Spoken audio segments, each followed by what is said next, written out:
Silverdome. Mendon is your state football champion in D. Schoolcraft, the winner in C. Muskegon takes home the A crown. There is one title left to decide. Farmington Hills Harrison and the Panthers of DeWitt. Just about set to tee it up and kick this one off.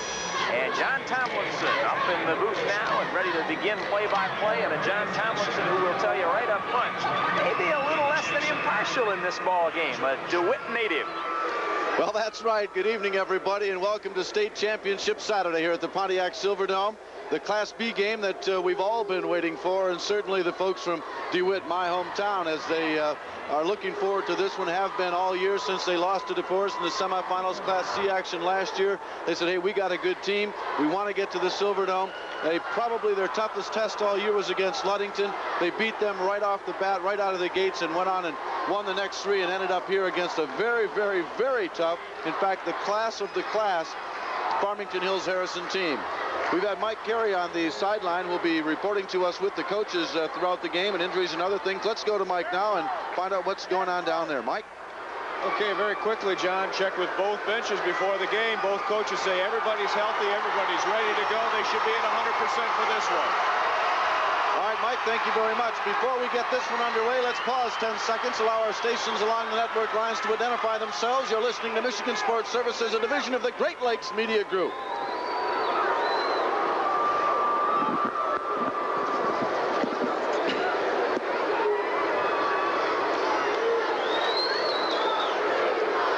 Class B state championship action. The DeWitt Panthers and the Farmington Hills Harrison Hawks for the Class B state title. And I've talked to several of the DeWitt people before the game and, of course, during the week, and their biggest concern, probably their biggest weakness, is their pass defense. They've got a very good defense against the run, and I'm telling you, they are concerned, and rightfully so. Well, they picked the wrong team to have a weakness like pass defense against. Bill Coleman, of course, the #1 passer in Michigan high school history, and you know he's going to go to work on it. He certainly will, and he can hurt him. Here's the kickoff, high, end over end, coming down, taken at the 6-yard line. Hittering it out to the 15, the 20, still on his feet, and he's popped, gets away from one man, still battling away, and out of bounds. A beautiful run back that time by Scott Ratzos. Jim Hamilton comes up with the stop, but not before Ratzos breaks about 4 or 5 tackles to get it out to good field position at about the 34-yard line. Farmington Hills Harrison Hawks been rated #1 all season long. They're rated #9 in the United States of America. Their enrollment is 911. The enrollment at the School of DeWitt, 525, if that tells you anything. I formation, 2 wide receivers. Mill Coleman up under center calling signals. Here's a snap, back to pass, looking downfield. Gets a little pressure on the inside, and he'll be sacked. And that's what they wanted to do, and that's what they have to do all day. Well, that's the only thing you can do. If you have a great passer like Mill Coleman, you simply can't let him stand back in the pocket and pick you apart. They have to get some pressure on, and that time Coleman never had a chance to throw it. Jeff Church and John Zeal getting through there, both big seniors, 255 and 242. Loss of about 6 on the play, 2nd and 16. The Hawks with the football. Wide receiver left side in motion now, coming this way. Here's the snap. Coleman back to pass again, looking downfield, cocks his arm. Now he's going to run with it. Takes off, he's got good speed, gets away from one man, still on his feet, being chased out there, and has really popped at about the 40-yard line. John Cohen coming up and making the stop defensively. Also in there, number 31, Travis Gribble. Well, I think that's where Mill Coleman is the most dangerous, dropping back to pass, finding his receivers covered, and then he just ad-libs from there. He is just such a threat, and he has such a presence of the field, where people are, both his teammates and where the defenders are. Tim Conlon leads them out of it now. Sergovich and Grover the guards, Hightower and Lachkach are the tackles. Power I formation, 2 tight ends in a balanced line. Here's the snap. Back to pass again, looking downfield, Coleman, he's going to run with it. Still on his feet, gets away from one man, he's in open field at the midfield. Being chased out there by Gribble, also coming up with a stop, Mike Cowdery. Cowdery runs him down, but not before Coleman picks up first down yardage, a gain of 21. So the ever-dangerous Mill Coleman not only throwing it, but running with the football. One of the things, John, that really makes a Mill Coleman effective running the football is the defense is looking so much for that pass. The linebackers are taking deep drops. The defensive backs are fading way back off the line of scrimmage. There's a huge soft spot in the middle. Ball at the 37-yard line. 1st and 10, Farmington Hills. Here's the snap. Handoff goes to the right side. The first run from scrimmage, getting the call, Matt Conley. And he's stacked up for little or no gain. John Cowan and John Telford coming up and making the stop. A couple of seniors defensively for DeWitt.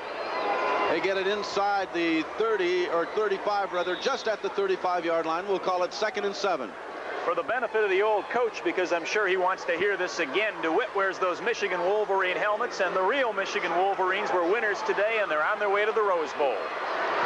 Power I formation, 2 tight ends in a balanced line for Farmington Hills. Opening drive of the contest just underway. Coleman rolling to the left side, back to pass, throws up a long one. It is going to be caught. Touchdown! Farmington Hills Harrison. Scott Ratsos goes all the way in the air. Coverage that time coming from number 25 Cowdrey, but Coleman laid it in there beautifully, and Ratsos pulls it in. You can tell they've done that before. Well, just like that, Bill Coleman shows you why he is such a threat. The first series of downs, he dropped back to pass and was sacked once, scrambled twice. Now he drops back and delivers to Ratsos for 6. Here's the extra point try. It's up, and it is good. So, 9:18 remaining in the first period of play. Harrison leading DeWitt 7-0. We'll be back after this on the MHSAA Championship Football Network.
I'll tell you, there's Farmington Hills' strength. You got to believe that was a perfect pass to Ratsos. Well, that was beautiful, and Coleman showed you why he is such a Division I caliber quarterback. Everybody in the country is looking at this guy, and that's despite only being 5 feet 9 inches tall. Most people say that's too small to play big-time college quarterback, but he's too good to overlook. Hill gets it ready, kicks it off. It'll come back, and Cowdrey will take it. No, it'll be Cowan at the goal line. He's out to the 5, the 10, the 15. Still on his feet, cuts outside at the 20, the 25, the 30. He trips and falls at the 30-yard line. Good run back that time by Craig Cowan, or Craig Simmons, rather. The 5'11", 172-pound junior.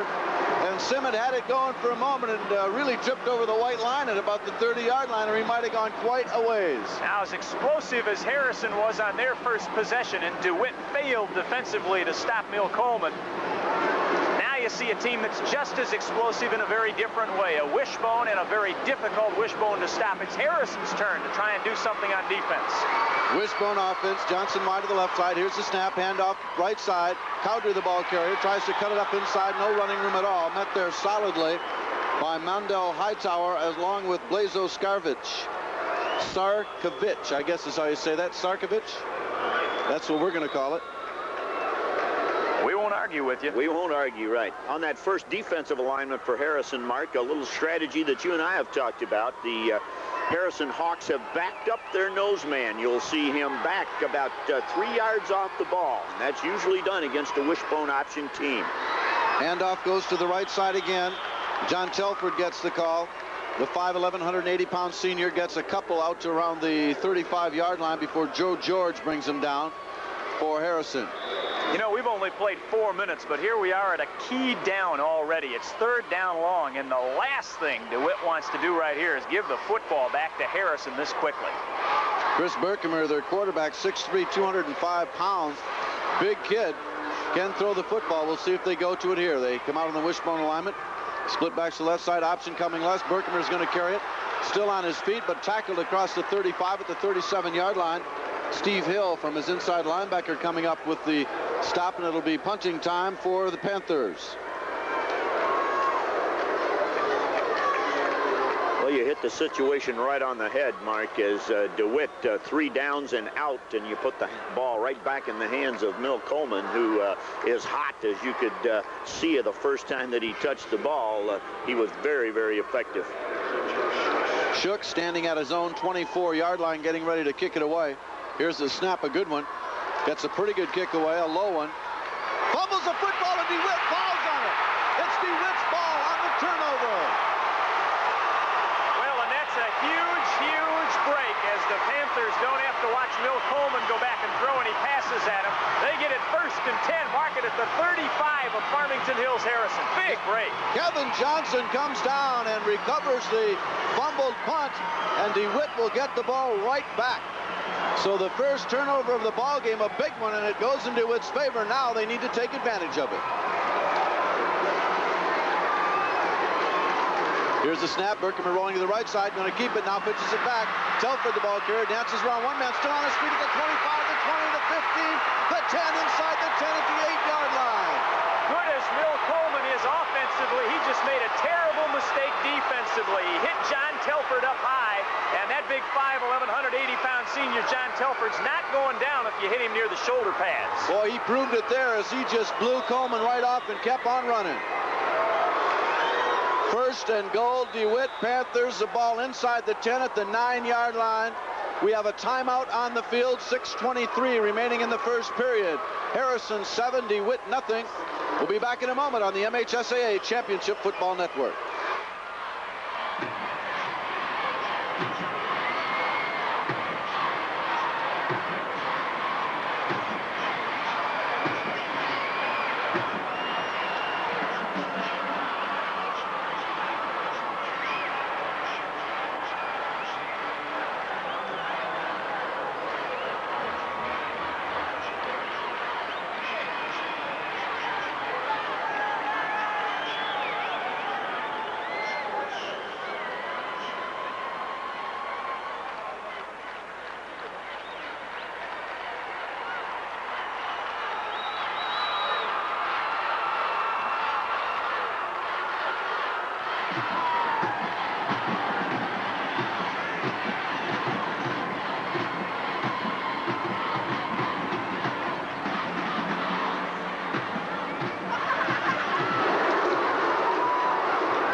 Championship Saturday, Class B style right now.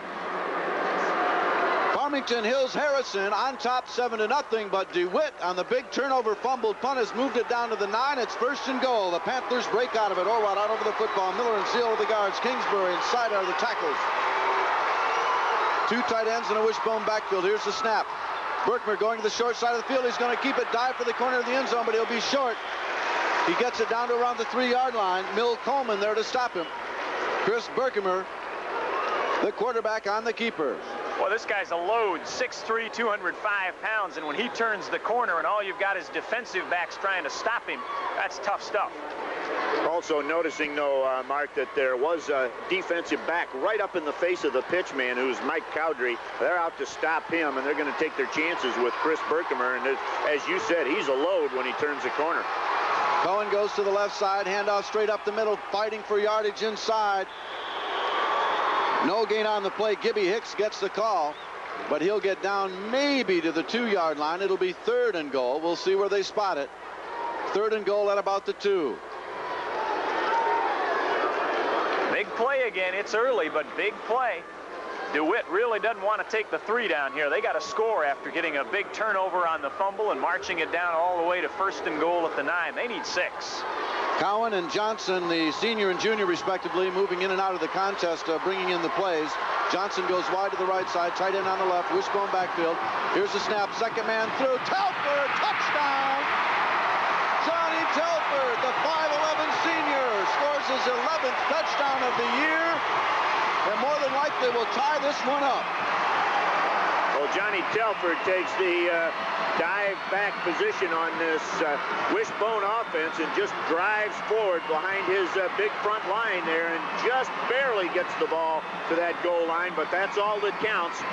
And DeWitt has answered with their own 6 points. Marty Camp will attack the extra point to kick it and tie this one up. The snap is down, it's placed, it's kicked, it's up, and it is good. With 5:02 remaining in the first period, we're all tied at 7. DeWitt and Farmington Hills Harrison will be back in a moment on this, the MHSAA Class B Championship Football Network.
Plays 35 yards later, DeWitt on the scoreboard. It's all tied at 7-7. Well, the turnover, the Panthers had to take advantage of it, and they did. Well, good teams always make you pay when you turn over the football. DeWitt was stopped cold on their first possession. They punted.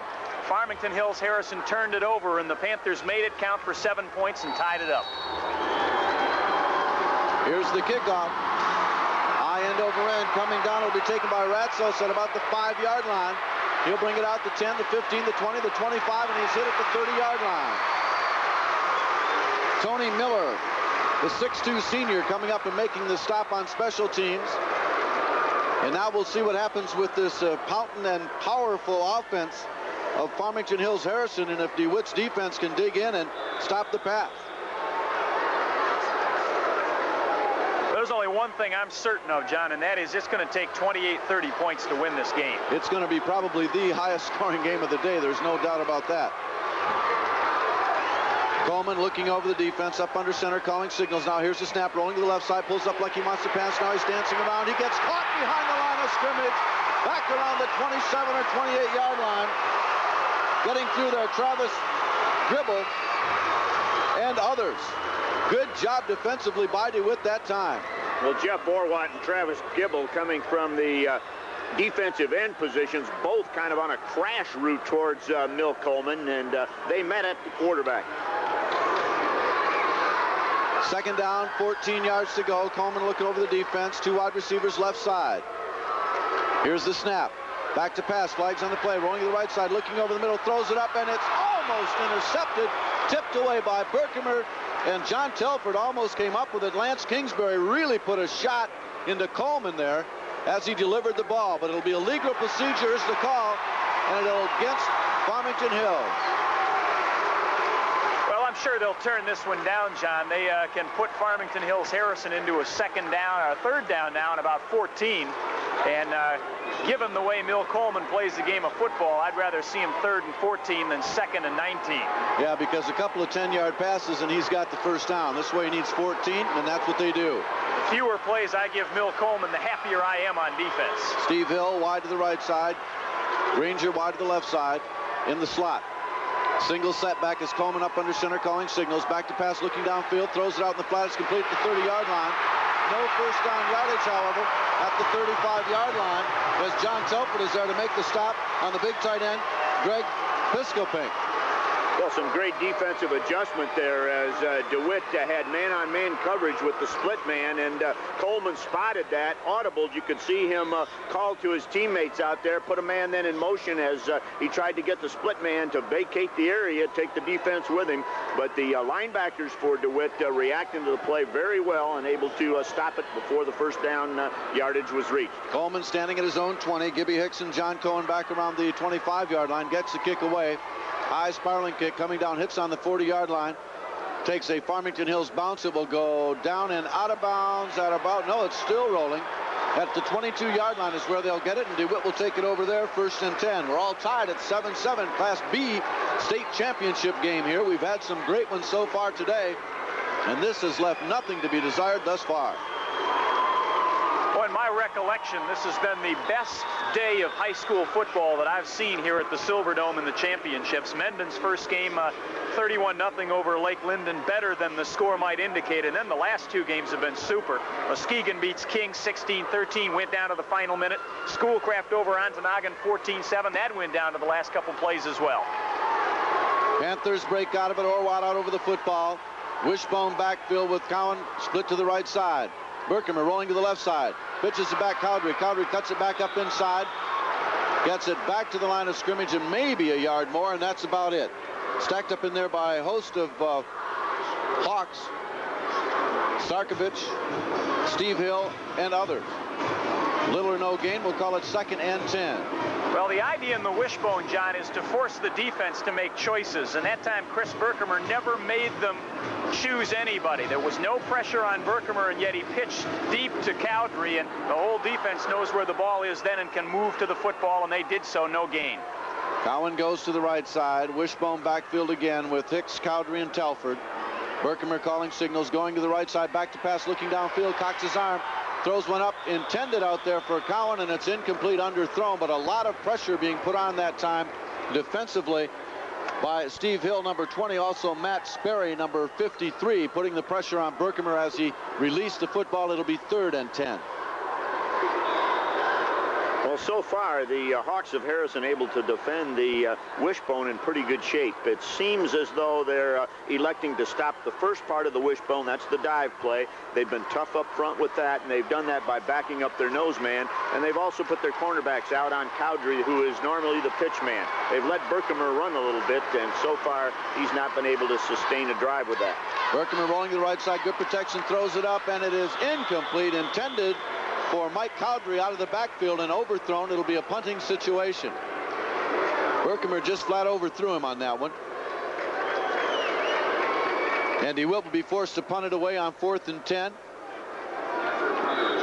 In their own territory, the ball spotted at about the 22-yard line. Back for Farmington Hills, Scott Ratzos and Roy Granger.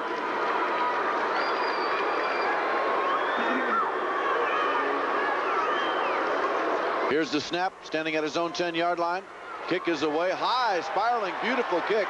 Coming down and taken at the 40-yard line, fair caught, but a flag on the play, and we'll see what this is all about. Well, we had a very late substitution onto the field for DeWitt, but it looked like he got into position and was set before the snap. May very well have been somebody left too soon also. Would have been thrown by the official that was watching that, and we'll see. They waved off the flag. No penalty, I guess. So, Farmington Hills Harrison Hawks, they'll take it over, 1st and 10, relatively good field position. They'll start at their own 39-yard line. This one all tied up 7-7, 1:33 remaining in the first period of play. DeWitt and Farmington Hills. Power I formation, wing on the left side. Mill Coleman up under center. Here's the snap. Handoff goes left. Matt Conley, the ball carrier, gets 3, maybe 4 yards on the play before Travis Gribble and John Telford bring him down. Well, this DeWitt team, their coach Thornton says that the things that make it work ethic, senior leadership, and just plain desire. We're going to need a lot of all 3 of those today. 2nd down and 5. Farmington Hills with the football. Here's the snap. Coleman with it. Hands off left side again. Conley the ball carrier, but getting through there, making a great tackle. Jeff Church, the 6'4", 255-pound senior, does it all right there. John, very quickly, I promised somebody back in Battle Creek I would make mention. You talked about Gail Thornton a moment ago. He is from Ovid LC High School. And Bill Brandell and I work at TV 41 in Battle Creek, Kalamazoo, Grand Rapids Market. And our receptionist there, Rita Gilson, knows Gail Thornton. They went to Ovid LC High School together. Believe it or not, live 4 doors apart in Ovid or LC. I don't know which one. So she's listening, I'm sure, to see how Gail's doing. Great. Coleman back to pass on 3rd and 5. Throws it up over the middle. It is tipped. Almost. It is intercepted. Tipped twice and intercepted. Chris Berkemer comes down with it. John Cowan almost caught the tip, tipped it up himself, and then Chris Berkemer came down with it. It'll be DeWitt ball at the 41-yard line in their own territory. Well, Coleman here delivers the ball, and it's really on the money, but just a little bit high. You'll see number 1 there tip the ball, and then number 11, Chris Berkemer, comes up with the interception, is able to grab it just before it hits the ground. Mike Saputo was the intended receiver. He was outstretched, reached for it. It just went off his hands, off one DeWitt player, and into the arms of another. That's the end of the first period, ladies and gentlemen. We're tied 7-7. DeWitt and Harrison for the B title on this, the MHSAA Championship Football Network.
Championship Saturday from the Pontiac Silverdome. Good evening to John Tomlinson along with Mark Crawford, Bill Brandell, Mike Carey and company for this one. The Class B and final game of the day. DeWitt and Harrison all tied up 7-7. A couple of turnovers for Harrison. DeWitt took advantage of the first one and got 7 points out of it. We'll see what they can do with this one. The ball will be in their own territory at the 42-yard line, 1st and 10. Looking down at the DeWitt crowd in front of us, I see a lot of these yellow shirts that were printed up this week with the DeWitt, DeWare, de Dome. That's a response to a slam, I guess you'd say, to the Swami at the Free Press, who made all kinds of jokes earlier in the playoffs about DeWho when he was talking about DeWitt's chances to move on. That's been a rallying cry. It never did pick them, and they've won every game, and they've called him and pleaded with him, please don't pick us to win this game. It'll be, in fact, his picture was in the Free Press Friday with a DeWitt shirt on, a DeWitt sweatshirt. Well, and he didn't pick DeWitt, did he? No, he didn't. Wishbone backfield for the Panthers. Here's the snap. Berkemer coming to the right side. Going to keep it himself. Cuts it up. Gets a couple on the play out to around the 45-yard line. We'll bring up a 2nd and 8. Boy, I saw what Bill mentioned right there. The corners just come crashing up. Whichever way the football goes, the corner's job is to come charging up to the line of scrimmage and make sure that football does not go to Mike Cowdery. He ran right by Chris Berkemer. No thought of trying to tackle him, just to make sure Cowdery or Telford, whoever's on the pitch, doesn't get the ball. Panthers break out of it now. Tight end on the right side. Wishbone backfield again. Handoff, first man through. Now it goes Cowdery left side. Good fake by Berkemer. Got me out across the 45 at the 46-yard line. Gain of about 2 on the play. Mike Saputo and a host of others make the tackle on Mike Cowdery. So Cowdery just unable to get anything going here, get moving. Of course, he's their big back. Gained almost 2,000 yards on the season. 27 touchdowns. Well, Mark, as you were talking about that wishbone, the soft spot and one of the vulnerable positions against Harrison now should be right in the middle. And we should see John Telford banging up in there right at where the nose man normally lines up. Cowdery gets the call up the middle, battling forward, close to first down yardage across the midfield stripe and into Hawks territory. We'll see what kind of a spot they get. That's what it's all dependent upon right now. Matt Sperry and Steve Hall on the stop defensively. They're going to measure for it. It looks pretty close, but I'm not sure. Yeah, it could be. I don't know. It's very, very close. This will be one of those nose of the football jobs. Left foot, right foot, Mark, makes all the difference on this one. Well, you saw Bill's point come true right there immediately after he mentioned that the soft spot ought to be the middle. And DeWitt's coaching staff recognizing that goes right up the middle. Boy, and it was the nose of the football either. If there were any hairs on that pigskin, it was by the hair, believe me, because they did get the first down. had the right spot offensively for the DeWitt team, but the wrong back.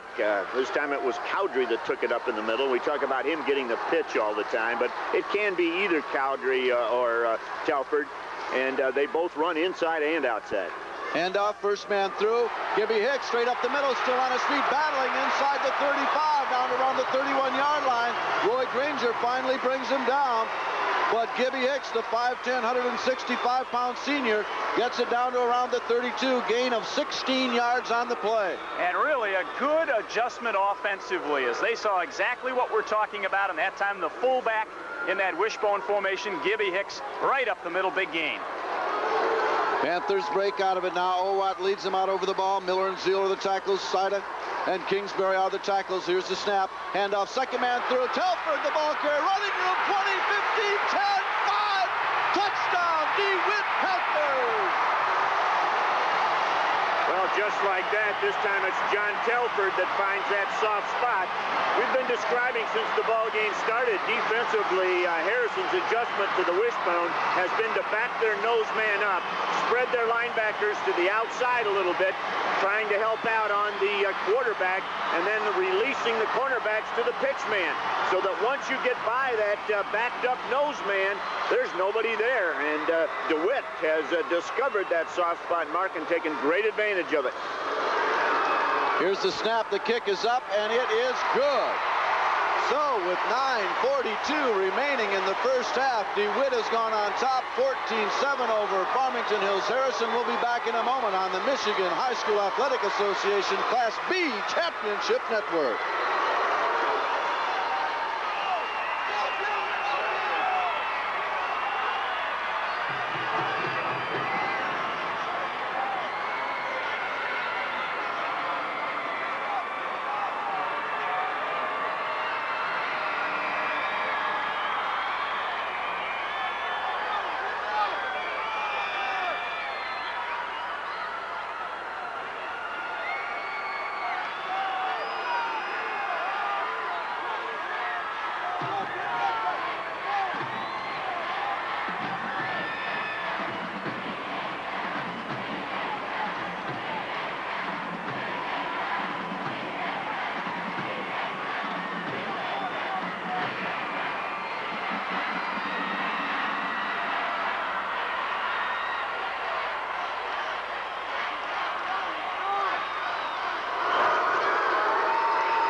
Class B championship action with the DeWitt Panthers on top 14-7.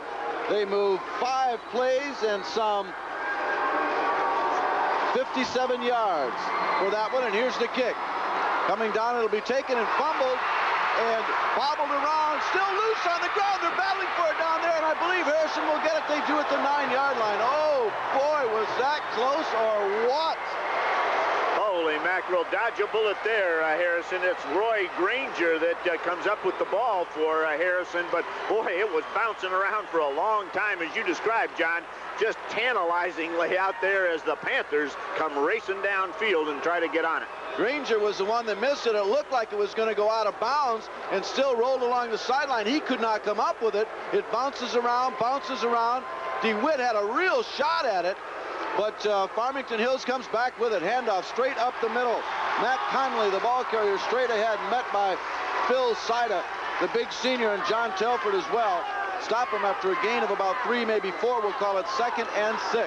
With most high school quarterbacks and high school programs, this field position might limit what a team could do, and Harrison being stuck back inside their own 10 might not think about throwing. I have a feeling John Harrington confident enough in Mill the Thrill Coleman that this is still wide open territory for them. Coleman up under center, calling signals, power I backfield, 2 tight ends and a balanced line. Here's the snap. Rolling out the right side, looking to pass. Now he's going to run with it, cuts it back up over the middle. Takes a good shot, close to first down yardage. Phil Sida again. Let's pause 10 seconds, allow our stations along the way to identify themselves. You're listening to Michigan Sports Services, a division of the Great Lakes Media Group.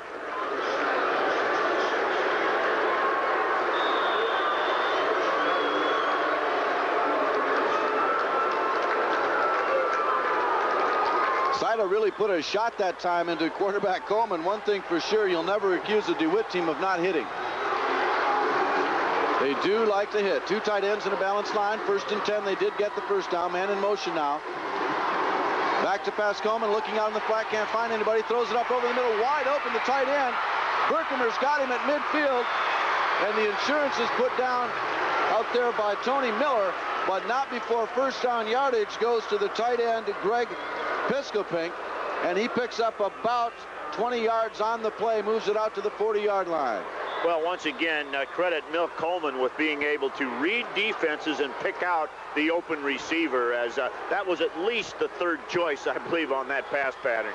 Credit the offensive line for giving him time to do that as well. Split backs in the backfield. Coleman back to pass. Got it all day. Throws it out in the flat. It's complete at the 50-yard line. And they'll mark his forward progress inside the 50 in DeWitt territory. Another first down. Chris Berkemer on the stop. Pass complete out there to Steve Hill. DeWitt is almost showing a little too much respect for Milt Coleman here. They are very, very deep, a long way off the line. And Coleman may pick them apart if they don't move up just a little bit. Well, that time Steve Hill, right on the sideline, went down the 10 yards and ran the quick button hook pattern, and Coleman hit him right there. That also sets up the pump and go, Mark. I formation in the backfield, wide receiver either side of the field. Coleman up under center, 1st and 10 now in DeWitt territory at the 49-yard line. Here's the snap. Coleman fumbles it, picks it back up, takes off ahead, and is popped. I don't think that was a planned play. I think he kind of fumbled it up in the air and then just saw the opening and took off. Boy, he sure saw an opening in a hurry. As you said, John, he squirted through there in a big hurry. Got a good pop in there from John Telford. That's what the replay showed as well. Saw the replay. You're absolutely right. Snap came up into his chest. He bobbled it, and thinking quickly runs forward for about 7 yards. 2nd down and 3. The ball in DeWitt territory at the 42-yard line. Coleman calling signals. I formation in the backfield. Handoff Conley, 2nd man through. He gets first down yardage inside the 35 at the 34-yard line. Lance Kingsbury on the stop defensively for DeWitt. But Farmington Hills Harrison on the move. The Panthers seem to be really concentrating on their pass coverage and pass protection, and that's opening up the running game and also opening up the short passes. Slot right, I formation in the backfield. Coleman back to pass, looking downfield, got good protection, throws it out in the incomplete. Intended out there for Steve Hill, broken up by Berkemer, but the pass was a little bit overthrown, a little bit too much to the sideline, or that could have been a completion. 2nd and 10. About 6:10 still to play in this first half. 14-7 DeWitt. And John, I'm not sure I've really seen momentum in the hands of either team yet in this game. It's sort of just kind of hanging in the balance, and both teams, when they've had to, have moved the football offensively, and I don't think anybody's really taken over here. Well, you'd like to have thought that Harrison was going to take it after that opening drive and the big pass play, but then, and then especially after DeWitt was stalled on the first series of downs, didn't get a first down, but the turnover right away turned it around, and since then, you're right. I don't think there's been any momentum at all, either way. Well, I think that turnover was just what we said it was at the time, a very, very big key. If Harrison gets the ball back right there, and they can manage to put something up top and go out front 14-0, we have a totally different game. Instead, the turnover lets DeWitt tie things up. Another turnover lets them take the lead. Well, we've got a timeout on the field. We're going to keep it right here. 6:13 remaining in the half. 14-7. DeWitt on top, but Farmington Hills Harrison on the move. The ball is at the 35-yard line, and they'll be faced with a 2nd and 10. Kind of a strange situation there. The officials called a timeout first and talked about some things for a while, and then Harrison, John Harrington, said, all right, we'll take a timeout now. Well, we've had some exciting action here at the Silverdome, and was talking with Jack Roberts, the executive director of the Michigan High School Athletic Association, a little bit earlier. I think he was a little bit disappointed in the attendance. It's not quite what he had hoped for, but we both decided, and we'll ask your opinion as well, this has got to be one of the class acts in the country as far as high school sports is concerned in one day. Well, I don't get around the country all that much. Maybe Bill, through his swimming connections, has a little feel for what goes on elsewhere. But, well, it's a great day every year. We look forward to coming up here. Even before we started working the radio network with you, this is just a fun day if you like high school football. You couldn't ask for much more than what we've seen today. We've seen some pretty good football played here. Yeah, let me mention, too, that our halftime guest here in this Class B state championship game will be Jack Roberts. We'll talk to him a little about the MHSAA and about the proposal that's waiting in the wings to be voted on next month that might just add 2 more classes to Michigan high school football. We might have 6 football championships next year. You think your throat's in trouble this year? Wait till we go 6 finals next year. Yeah, that could be like 2 on Friday and 4 on Saturday is Something what they're like talking that, about. I think, yeah. Well, there's something wrong here, as this is more than just a timeout. Things have stopped for too long here. I'm not exactly sure. Well, the officials are all down here at the tunnel. I'm not really quite sure what's going on, but they're all down at the entrance to the tunnel. I'll tell you what I think is wrong. I believe the chains are busted. Oh, that could very well be. That pass play did come right over by the chains there. I think the chains are busted up. They're over there standing next to the chains, and when they originally called the officials timeout, they ran over and looked at them. They may be looking for a backup set of first down chains. That could very well be. Well, we may be a while. Looking deep in the Detroit Lions locker room there. They may not find any in the Lions locker room. Do they need first down chains for the Lions? I don't think so. Not very many of them. Shouldn't say those kind of things after that nice win they had on Thanksgiving Day over Cleveland. Well, let's go down to Mike Carey, and maybe he'll have something to say about that. Is he available right now? We're looking for Mike Carey, who might be able to fill us in on what's going on down in the field. Mike, you there? John, the reason for the long delay here is on that last pass incompletion, the receiver and the defender hit the chain, broke the chain on the far sideline, and they tried for a minute or 2 to repair it, and they decided it was beyond repair, so they're going to get a new one. It's taking a few minutes. They're down in the dugout right now. John, let me say, and thank you, Mike Carey, down on the sidelines. Let me say that that's been a great addition here to this championship. This is our 2nd or 3rd year doing the football finals together, and you folks at Great Lakes and the folks at the MHSAA were thinking well when we added Mike Carey working the sidelines this year. Been very helpful. Well, I know he's having fun down there. He's right in on the action, and of course, anytime there's an injury or a situation like this right now, he's able to fill us in and bring us up to date on exactly what's happening. And so we're simply waiting now. If there was any momentum on either side of the field, it's certainly gone now. We're starting back even, that's for sure. Well, I noticed that the coaches are not out on the field, and I assume that's at the order of the officials, Bill. They're not allowed to be out since this is a long officials timeout. Right. This is not either team's option as far as a timeout is concerned. It's an officials timeout, so the coaches are not allowed to be out there and to converse with their players, nor are the players allowed to come over to the sidelines. Well, we're going to get a little insight here that we got a little time to find out what it's like for a couple of students at a high school when you were a Class C high school and all of a sudden you're going to the state championships and you lose to Detroit DePorres last year, and then you turn around and you become a Class B school and you think, oh boy, now we got to get all these B schools. We got Gary Branch and my son Chad Tomlinson are both seniors at DeWitt High School. Chad's doing the spotting and Gary's doing the stats. Why don't you guys tell us a little bit about what it's like now to be here finally in the state championships for the first time? Oh, it's really great. It's a great feeling to be here in the championships, and it's just a great team to watch all year long. It was really tough last year to lose to DePorres, but that's gone from our minds now. We're just thinking about this game. First state championship ever. Chad, tell us about some of the things that have gone on in school in terms of the pep rallies and so on that have gone on all week long. Nobody's ever gave us any credit for what we did for football and ever. And finally now we got it, and we're going to prove it. Going to prove it here today. What's going on in the halls of the school? Has there been a lot of pep rallies and that kind of thing with people going kind of nuts? Just signs everywhere, and just all kinds of fun rallies. I understand that a couple of the guys got together and had a little dance in the gymnasium and did a little rap session, some of the players. Oh yeah, the football players are definitely the most excited of anyone. They're ecstatic about this whole thing, and they're doing everything they can to get all the fan support, and they don't need to because we're behind them all the way.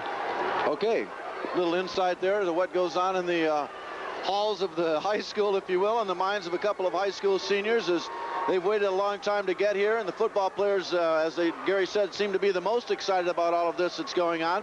But the whole town and the whole school system very excited. They had a giant parade there today at 4 o'clock. All the cars followed the buses here to the game, and it's quite the happening. As you can see, almost as many fans here from DeWitt as there was from Muskegon. Well, small towns are just great. I don't know if you folks like to look at DeWitt as a small town, but as Bill and I travel around and do television games, we will note that the large schools from big towns aren't nearly as enthusiastic and don't follow their teams and support their teams nearly as well or with the same kind of fervor that a small town does, especially when you have a successful program like they've got going at DeWitt. Well, DeWitt is definitely a small town when you talk about it in that light.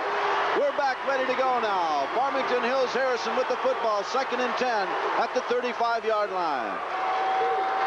Here's the snap.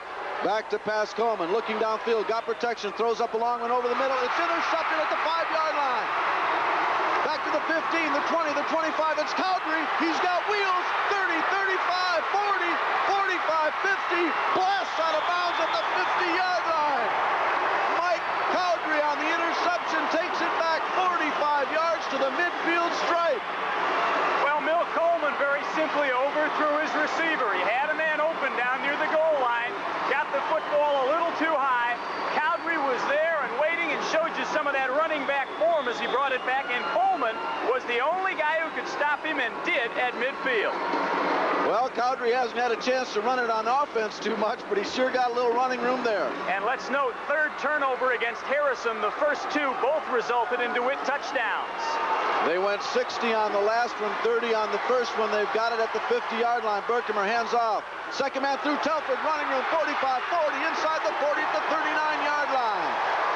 And once again, the DeWitt Panthers go right to work on that soft spot in that 50 defense that Harrison has thrown up in order to stop the wishbone. There's just definitely an outnumbered situation block-wise right in the middle of this, John.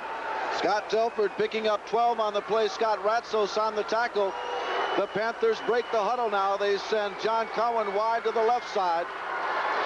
Tight end on the right. Wishbone backfield. Berkemer going left on the option. Picks it back. Telford again, the ball carrier. Cuts it up.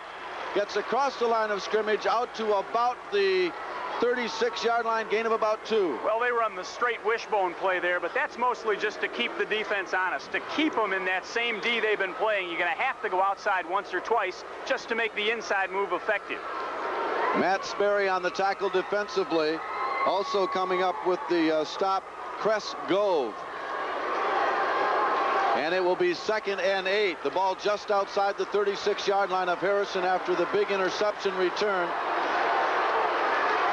Berkemer calling signals. Here's the snap, handoff. No, Berkemer's going to throw it up over the middle. Incomplete, intended for David Riker. And Berkemer just put a little bit too much steam on that, a little bit high.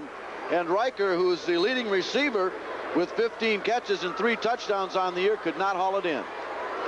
Well, Riker's a nice big target, and of course that's the next part of the option. Besides being able to have the 3 running situations with the wishbone, you can hit that tight end as you come down the line of scrimmage. And you talk about the wishbone not being a passing formation, but if you get the run working, then the tight end becomes a wide open target. Riker goes to the left side. Cowan goes to the right side. Wishbone backfield. Berkemer barks the signals. Pitch back coming around. It's Telford. He's going to throw it. A man wide open. Cowan, he's going to have the touchdown. It goes from John Telford, 30 yards, to John Cowan, and DeWitt is on the board again. It was the option pitch, and Telford fooled everybody, and Cowan broke into the open all alone and takes it in for the score. Well, we are seeing every possible function that you can get off of that wishbone offense. DeWitt is just running it to perfection here.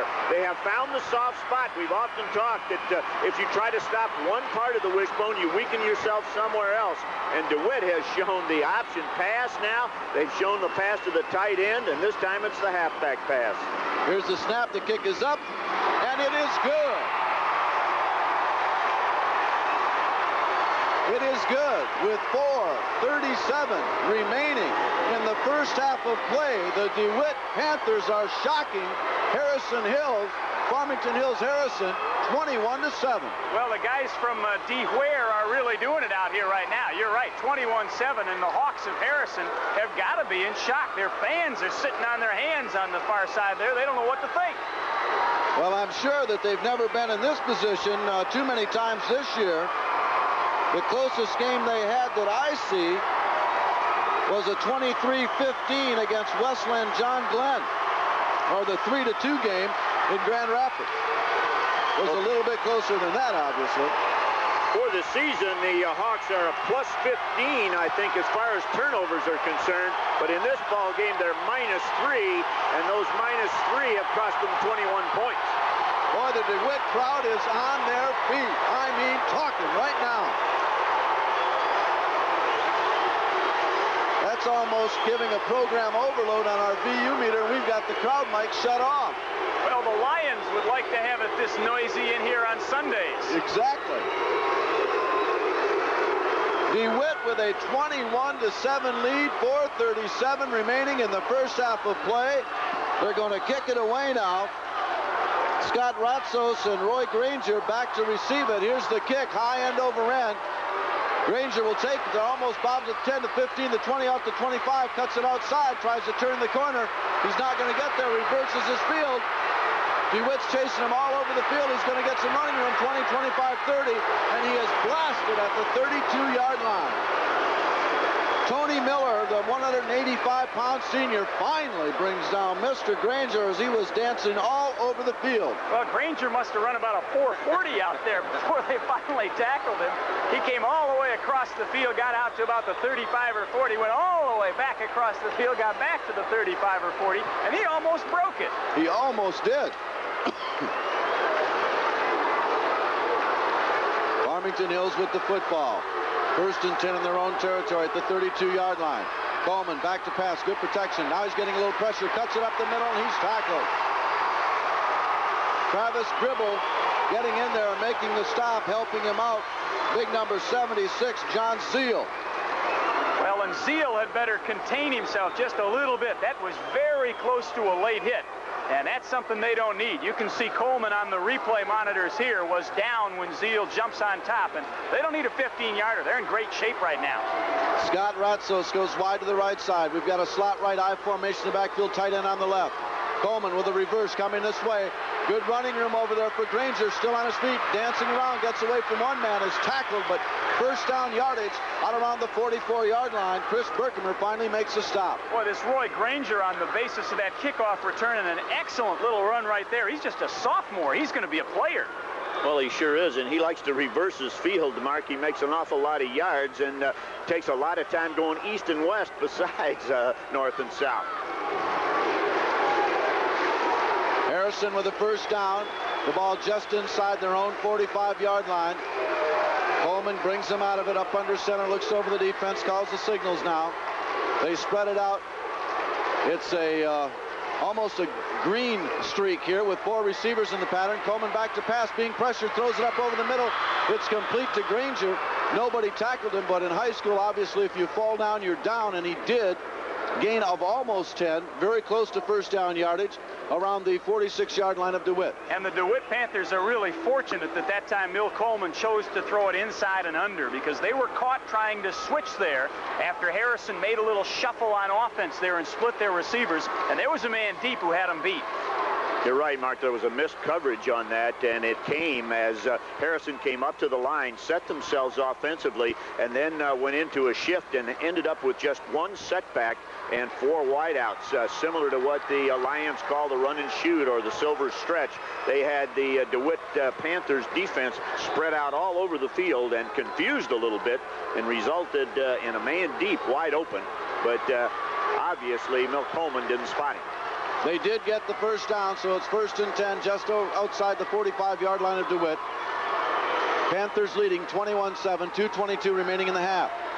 Long pass out in the flat, completed, and running room out there for the tight end, number 80. That's Mike Saputo. He averages 26.4 yards every time he catches the ball. He's got 14 catches or 19 catches on the year, and he gets it down inside or right at the 20-yard line. Well, that's one of those plays that'll set up something later on again, sort of a little screen out there to Saputo. And let's give some credit to Matt Conley, who from his running back position managed to charge up behind the play, get downfield, and throw a block. 1st and 10 again for Farmington Hills Harrison. They're at the 20-yard line of DeWitt.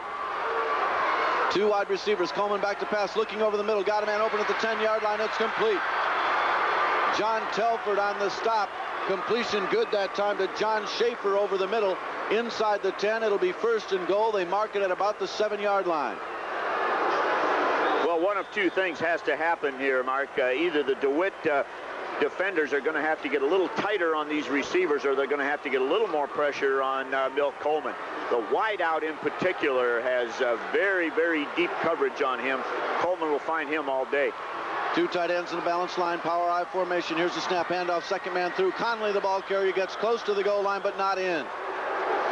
Matt Conley, 14 touchdowns, 674 yards in 12 games thus far this year, and almost adds another TD there. It'll be 2nd and goal at about the 1. And the Hawks of Harrison, smart right here, going to use the clock, and DeWitt will take a timeout. They don't want Harrison to get the 6-7 points here. Only 1:15 left here first half. Up by 14 just a minute or two ago, and Milt Coleman showing him his stuff. Well, he's definitely showing him he can move that football and move it in many different ways. DeWitt, of course, if they do get in, would like to have some time to try to move the football themselves.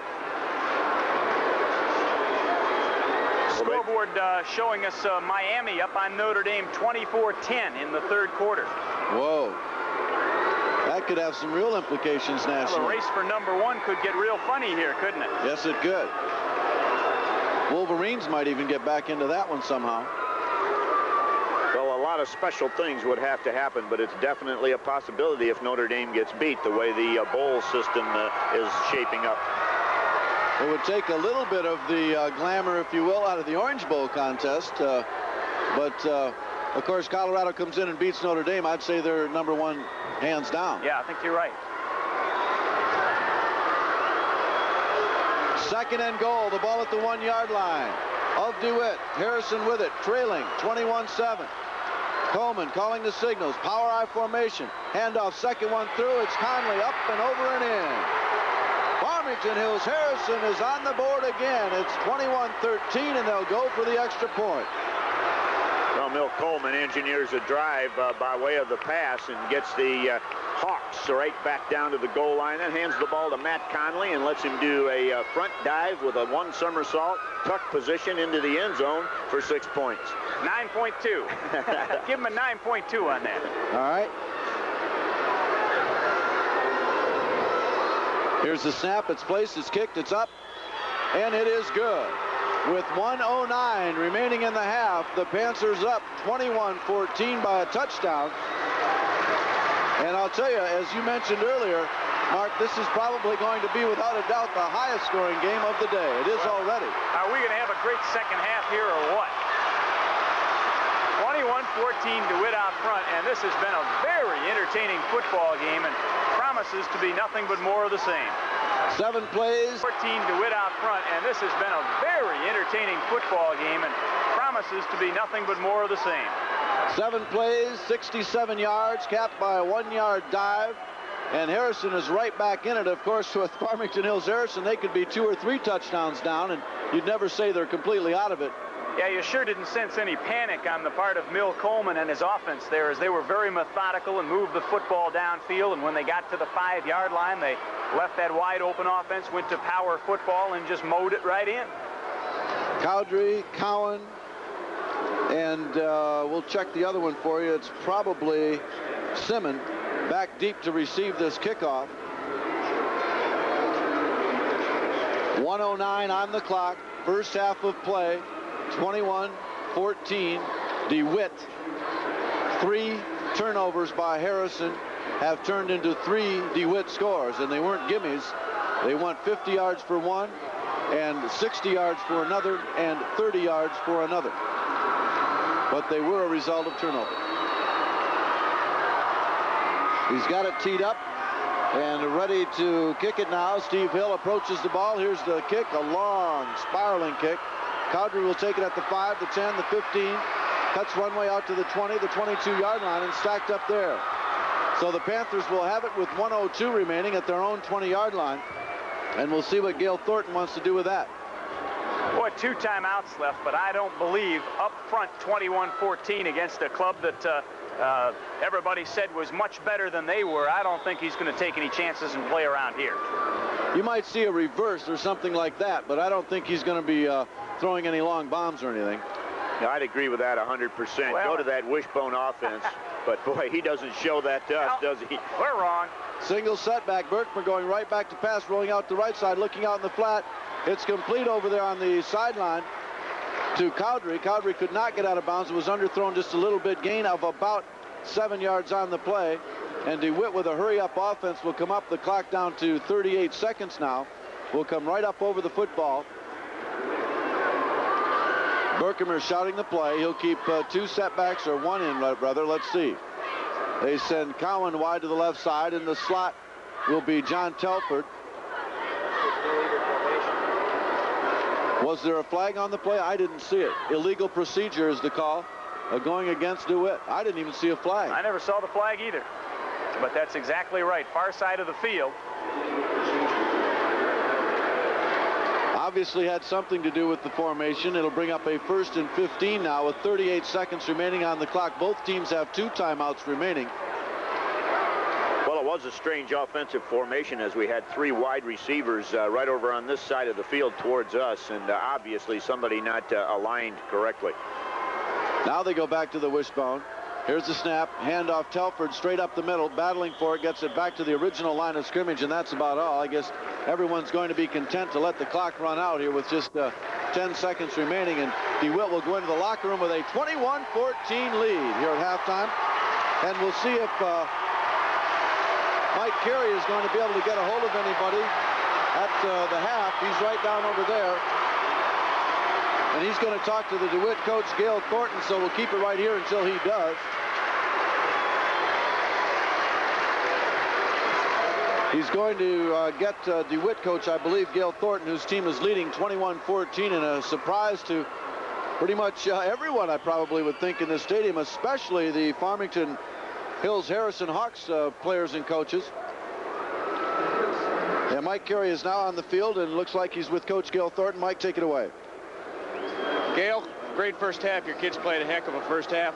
Farmington's got a lot of power, but you got the 3 turnovers. Really, that's kept the ball game really close and giving you the kind of game you wanted. Yeah, turnovers are the thing, and we've been, we work on it hard all year, and we've turned them into some points, so we just got to somehow contain him a little bit better than we have been. Offensively, I'm pretty happy. What do you got to do in the second half to do that defensively? Somehow we got to get more pressure on Coleman than we are right now. Okay, I'll let you get to the locker room. Thanks, Coach. John, back to you. Okay, Mike, thank you very much, and we'll be looking forward to hearing from Mike with John Harrington when the teams come back on the field. Let's pause 10 seconds, allow our stations along the line to identify themselves. You're listening to Michigan Sports Service, a division of the Great Lakes Media Group.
Ladies and gentlemen, presenting the DeWitt High School Band under the field direction of drum major Bill Molitor.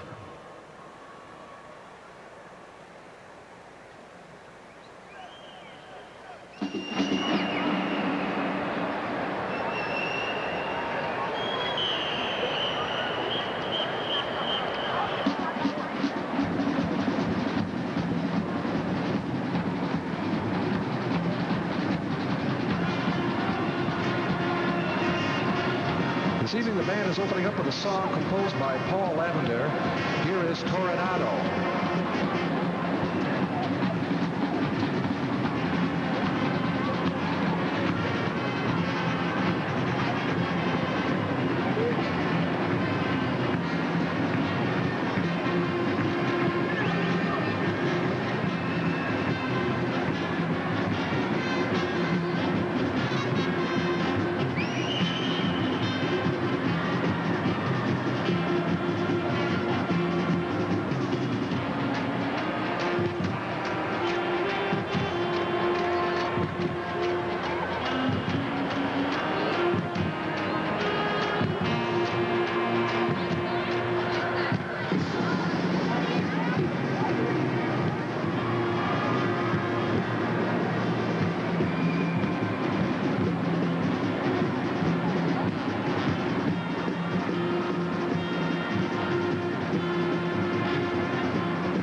The DeWitt Band is very proud of its flag corps this year, and we'd like to introduce them to you at this time.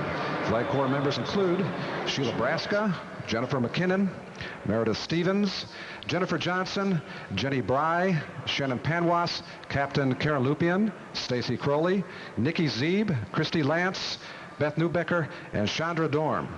We now want to feature them in a special routine to an old song from the movie The Blues Brothers. Here is our rendition of Give Me Some Lovin'.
Thank you, girls. And now in tribute to the DeWitt High School Panther football team, here is our school song.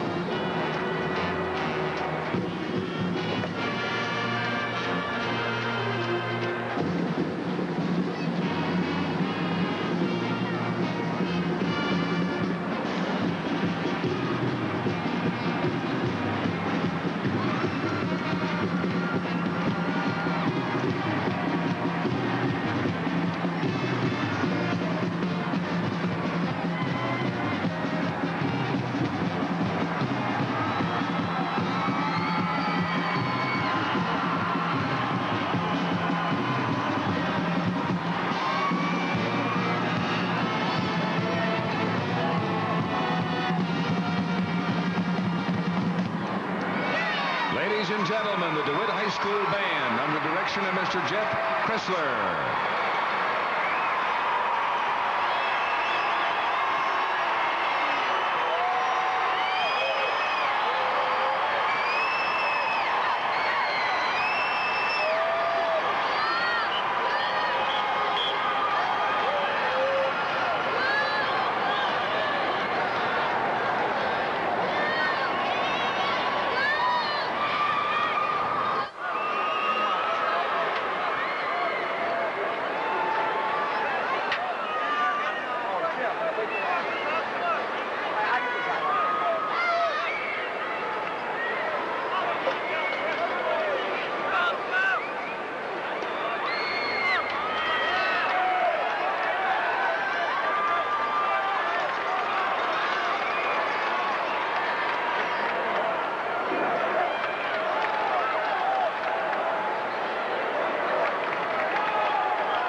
Bill Brandell back with you on the MHSAA Championship Radio Network. 21-14. DeWitt is out front. We're about 90 seconds away from second half kickoff. And rejoining us with the play-by-play, John Tomlinson.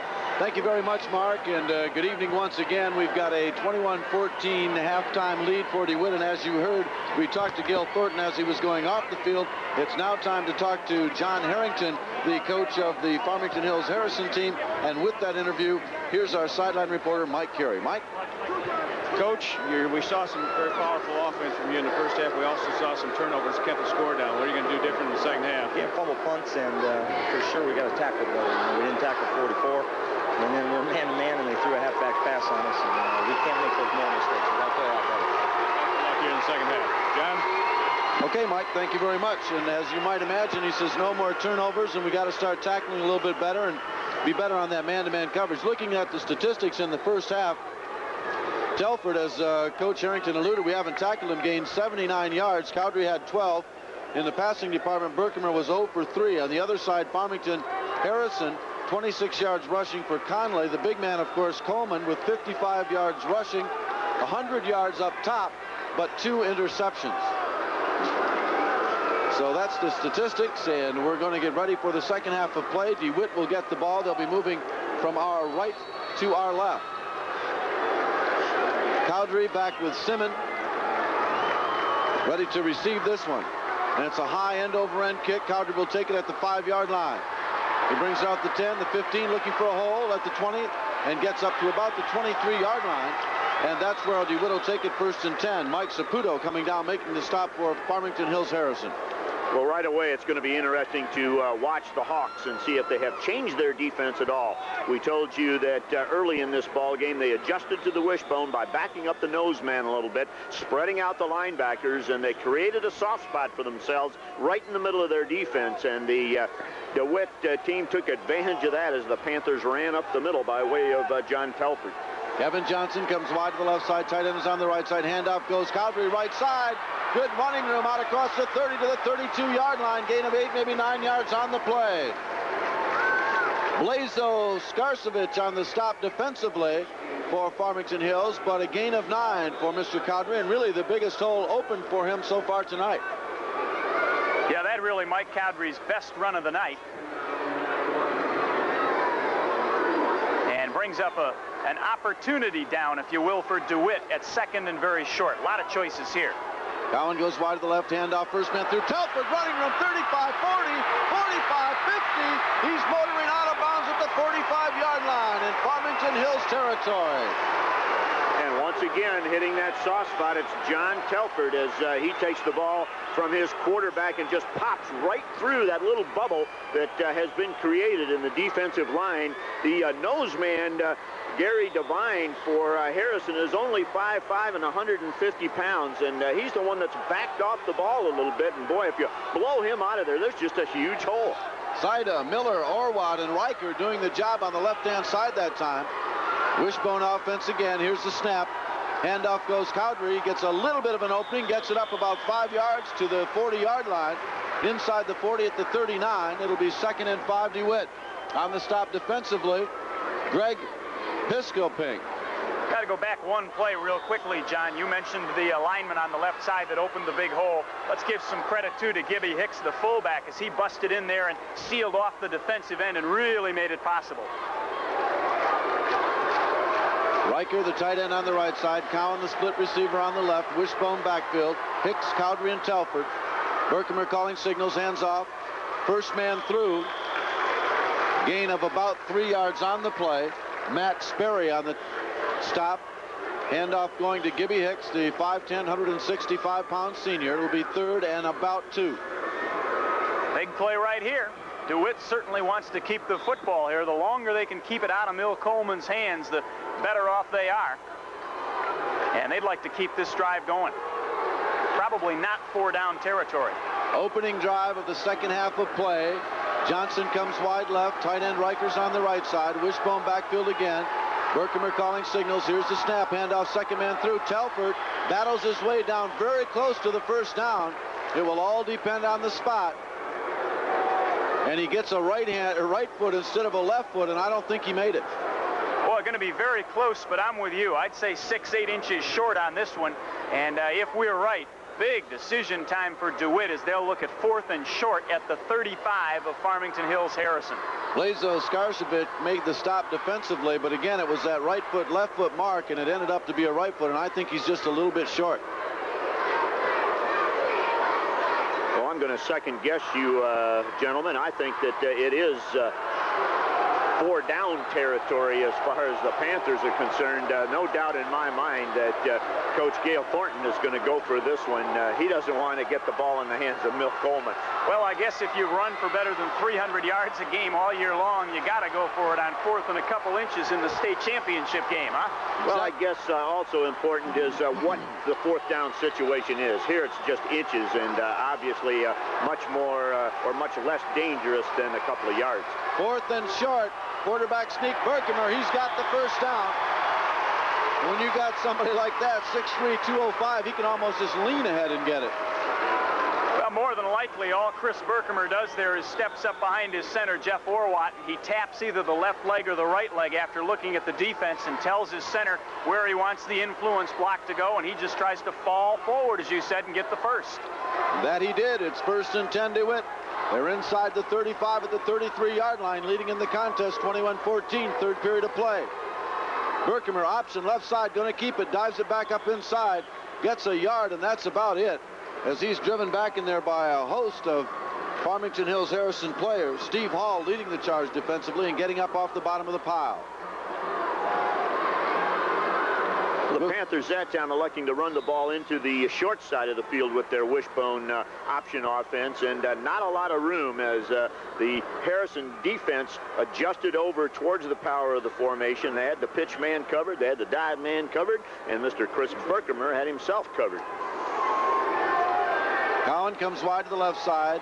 Tight end Riker on the right. 2nd and 9. The ball at the 32-yard line of Farmington Hills. Here's the snap.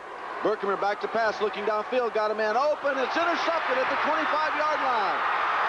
Pass was intended for Cowan, but intercepted in there by Sarkovich.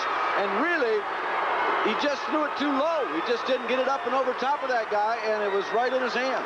Was a man open down there. You're absolutely right. And Berkemer had pretty good time. He tries to gun it through, and Sarkovic gets a paw in the way, knocks it up in the air, and pulls it down. Hit him right in the shoulder pad, popped it in the air, and he pulls it in.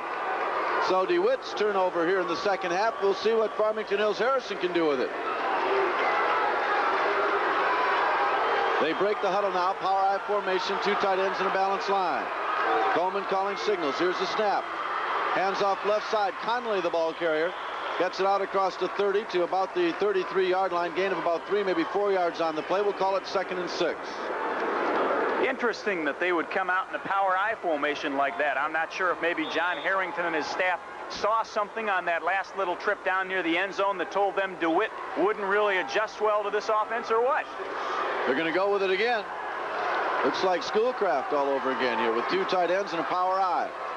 Coleman rolling to the left side, back to pass. Throws one up, it's caught at the 50-yard line. Tackled immediately by Cowdery, but a good play that time on the reception by Scott Ratzos. And Coleman with a fake into the line and flips it out. Completed pass. Gain of 14 yards and a first down at the midfield. Well, I'm moving to the record book already here. Mill Coleman already holds the record for passing yards in a final, and I have a feeling he may get it again here in his senior season. Roy Granger comes wide to the right side. Handoff goes inside. Conley, I believe, gets the call. He's tackled in there by Jeff Orwatt. The 198-pound senior brings him down. The ball carrier was Gary Devine, I believe his first carry of the day, if I'm not mistaken. Gain of about 4, 2nd and 6. Mill Coleman set the record last year, 238 yards, and he must be someplace close to 140, 150 right now. They break the huddle. Tim Conlon out over the football. Sarkovic and Grove are the guards. Hightower and Letskach are the tackles. Coleman audibilizing with 2 wide receivers. I formation in the backfield. Back to pass. Looking out. Gets it to number 80 out there. It's complete. First down yardage inside the 40 at the 35. Mike Saputu averaging again 26.4 yards every time he catches the football. Picked up 11 on that one. Mike Cowdery on the stop defensively. And once again, it's those split receivers that continue to be open, and Mill Coleman able to find them. They're out, split out from the offensive line. The defensive backs are about 15 yards deep. 2 tight ends and a balanced line. Power I formation. Handoff Conley going left, hit right at the line of scrimmage. Nothing doing, getting through there. John Telford also on the stop defensively. Jeff Orwatt. So the Panthers, after turning it over, moving it down the field, the opening possession, turning it over on the interception, Farmington Hills marching right back down the field.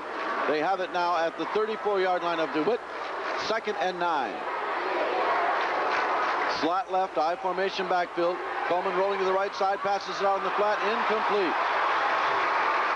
incomplete. Intended out there for number 35, Joe George. Tony Miller right there on the coverage. Yeah, very well defensed by Tony Miller that time. The play wasn't going anywhere, even had it been caught. 3rd and 9. And Coach Thornton from the sideline urging his team to stop him right here. Coleman looks over the defense. Wide receiver either side of the field. Now man in motion coming this way. Here's the snap. Back to pass. Good protection. Now he's going to get sacked. Getting through there, Jeff Orwatt got by his block and sacked the quarterback way back around the 46-yard line. Well, there seems to be something special about sacking Mill the Thrill Coleman, as the Panther fans just go nuts every time that he's harassed back there. That time, Jeff Orwatt coming from that defensive end position, and he put the shoulder pads into Mr. Coleman. What really made the play were 2 other players for DeWitt who stopped up the screen, and Coleman had no choice but to take the sack. John Cowan standing back to receive this Mill Coleman punt. It's a spiraling kick. Cowan will feed it at the 18-yard line. Is tackled at the 20 after gaining 2, and that's where DeWitt will take it over. Panthers leading 21-14, 4:57 remaining in the 3rd period of play. We have an injured player. We'll take a break right here. Timeout on the field. DeWitt 21, Harrison 14. We'll be back in a moment on the MHSAA Championship Football Network.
Jeff Gowan, just a little guy with a big heart, 5'6", 143-pound senior, really took a wrap around the head there. In fact, there was a point where I thought they might call a face mask penalty, but he gets up under his own power and is being helped a little bit off to the sideline.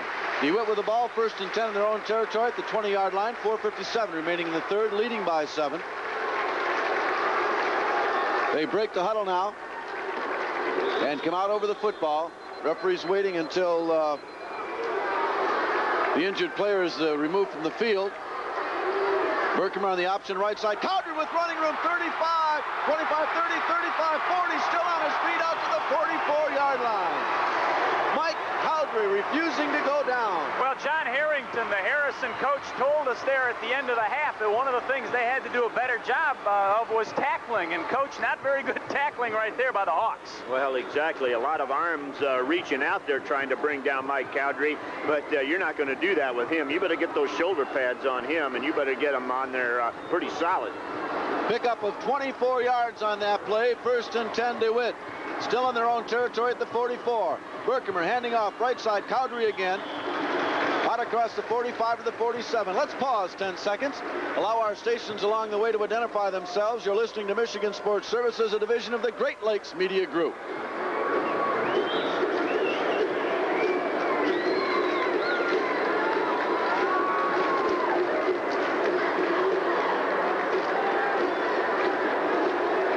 DeWitt breaks the huddle now. 2nd down, about 7 yards to go for the 1st down. Across the 45 to the 47-yard line. Berkmer up under center, barking signals. Here's the snap. Handoff left side. Telford, I believe, gets the call. He gets it to the midfield stripe. Gain of about 3 yards on the play before Matt Sperry brings him down. Let's go down to the sideline now with Mike Carey and get a report on that injury. Mike? Good news, John. John Cowan had just a muscle cramp in the back of the calf. He should be back any minute. In fact, they're pretty well loosened up now. He'll be back any second, be right back in the ball game. Great. Thank you for that report. In fact, he's in the ball game as we speak. He is the wide receiver to the left side. Wishbone backfield. Riker, the tight end, on the right side. Berkmer handing off. Cowdery, 2nd man through, and he's not going to get it on 3rd down. I thought I saw the football squirt loose in there, John. Gary Devine making the initial attack that time, and DeWitt will be forced to punt it. And I believe this is only like the 1st or 2nd punt of the day. And we've still got a helmet on the field. It belongs to Telford. He walked off the field without his helmet, I believe. No, it's Mike Cowdery's. No, it's Cowdery. And Cowdery is bleeding, I think. He's got a little cut someplace there in the forehead. He pulled the helmet off, and he's bleeding a little bit. Well, he hasn't got a whole lot of hair on the side of his head to protect him. He's got one of those mohawks, and it's really shaved on the side, so. They're over there talking to him about it now. Gibby Hicks over saying, "You okay, bud?" Saying, "Yeah, I'm fine." Goes up and takes his position on the outside of the line.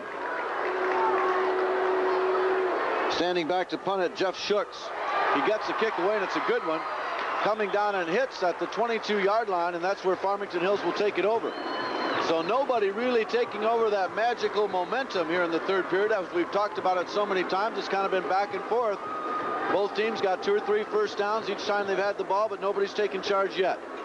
Yeah, we've seen a few yards here in the third quarter, but only 2:20 left in the quarter, and we've seen no points. Well, obviously some adjustments have been made at halftime, as we said both teams needed to do in order to stop the other one. Saputo goes wide left, Steve Hill wide right.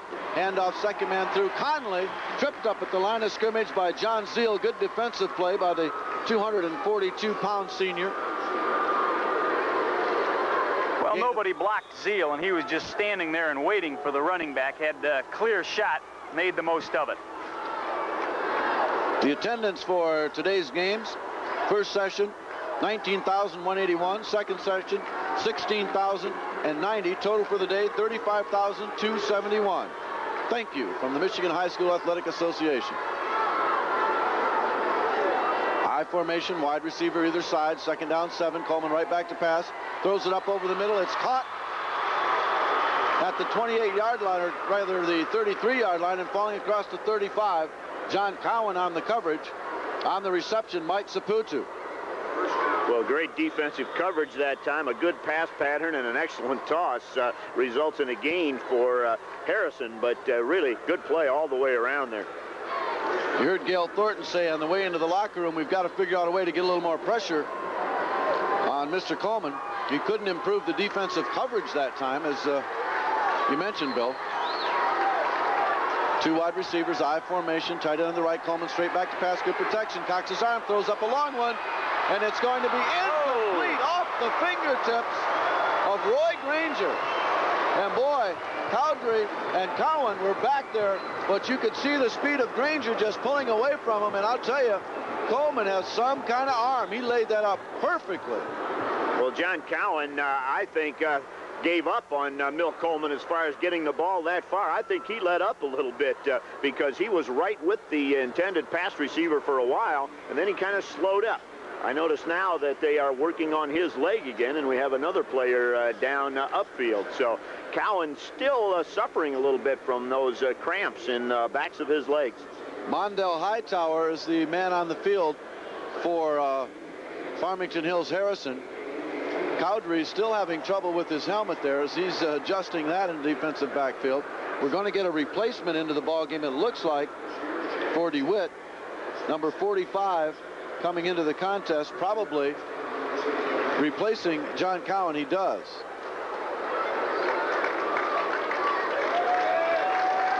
.105 remaining in the third period. DeWitt on top, 21-14. Farmington Hills Harrison with the football. And Mondell Hightower moving off very, very gingerly, not putting any weight at all on his left leg.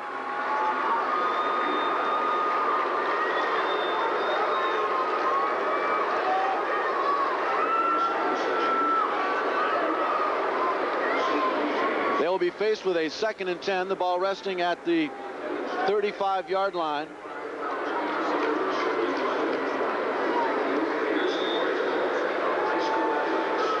DeWitt with the lead, Harrison with the football. Class B state championship action, and we're just about ready to get underway. Tight end on the left side, wide receivers either side, I formation in the backfield. Now a man in motion coming this way. Here's the snap, back to pass, being pressured. Coleman, he's going to be sacked. Good job of hanging on to the football, and once again getting through there. Jeff Orwatt, number 52. Well, once again, the sack preventing what possibly could have been a long pass play as way downfield, a receiver wide open for Farmington. Number 89, Greg Piscopink, was well behind the deepest defender back there, but Coleman pressured, couldn't spot him, had to pull the ball down and accept the sack.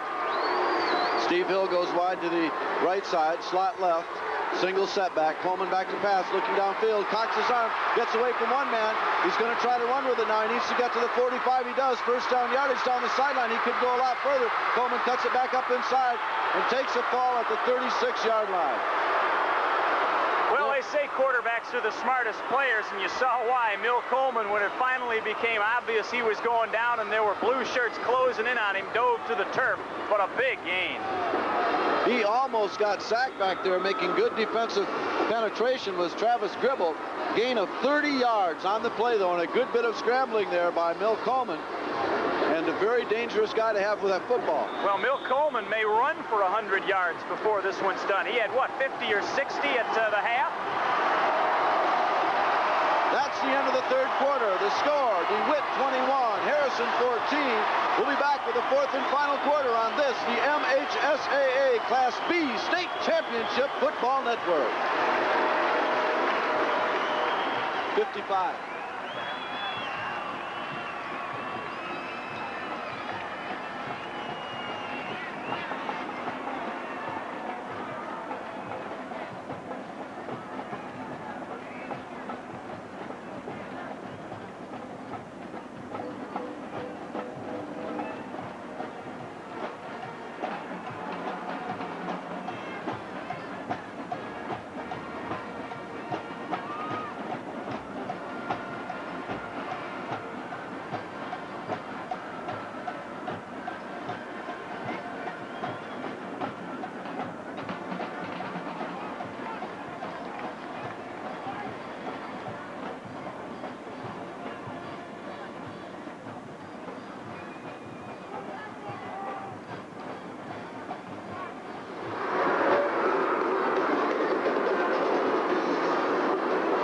Minutes of football remaining on this state championship Saturday here at the Pontiac Silverdome. John Tomlinson, Mark Crawford, Bill Brandell, Mike Carey and company for your pleasure, and glad to have you with us. Hope you're enjoying this contest on one of 20-some radio stations we're feeding around the state. We've got a good one. DeWitt, the underdog, on top, 21-14. Harrison on the move at the 36-yard line. I don't know what was going on, but the DeWitt coaches were really reading the riot act to the officials, and they're still having a confab over the ball. They were really arguing vehemently during that timeout. They were right out on the field pointing something out to the officials, and they're still talking about it. I don't know what they were talking about, but they definitely made a point of some kind. They're still discussing it.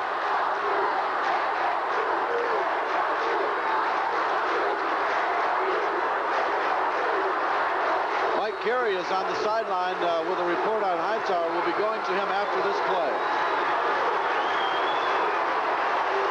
The DeWitt crowd comes alive, calling for defense. Coleman calling the signals. Here's the snap. Handoff left side. Conley, the ball carrier's got running room and is hit at the 28-yard line, or 27, and dropped. And now let's go to the opposite sideline with Mike Carey and a report on Mondell Hightower. Mike? John, the report on Mondell is he has stretched knee ligaments on the inside of the left knee. They're going to ice it down for a few minutes, then try and get him to walk around a little bit. He may or may not get in the game. It kind of depends on whether that knee stiffens up on him or not.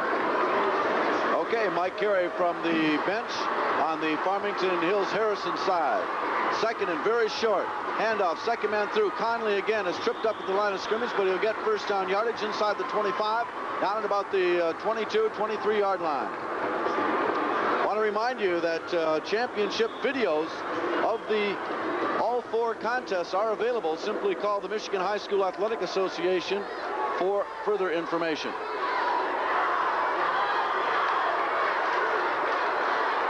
First down, officials calling timeout. A little equipment repair over there, I believe, on the DeWitt sideline. Someone inside, Jeff Church, I believe, having a little trouble with his helmet. Cowdery's been able to keep his on of late. First and 10. Farmington Hills, they're at the 22-yard line of DeWitt. Here's the snap. Handoff Conley going to the left side is tripped up right at the 20-yard line. Gain of about 3 yards on the play. Cowan coming up, also in on the stop. Tony Miller, the 185-pound senior for the Panthers. To a degree, I think you could say the Hawks of Harrison have established their running game with the pass here, as they've softened up the defense with Mill Coleman's passing game, and now here they're reaping the rewards and able to run a little bit and make some yards. They've also quieted the DeWitt crowd down just a little bit. They were really up there in the second quarter. They're a little bit quiet right now. Coleman barks the signals. Back to pass, fakes the reverse. Going to throw it up in the corner of the end zone, and it is incomplete. Berkemer on the coverage with Mike Saputu. And Coleman took a pretty good shot on delivery there. Getting through and popping him pretty good, I believe, was Travis Gribble.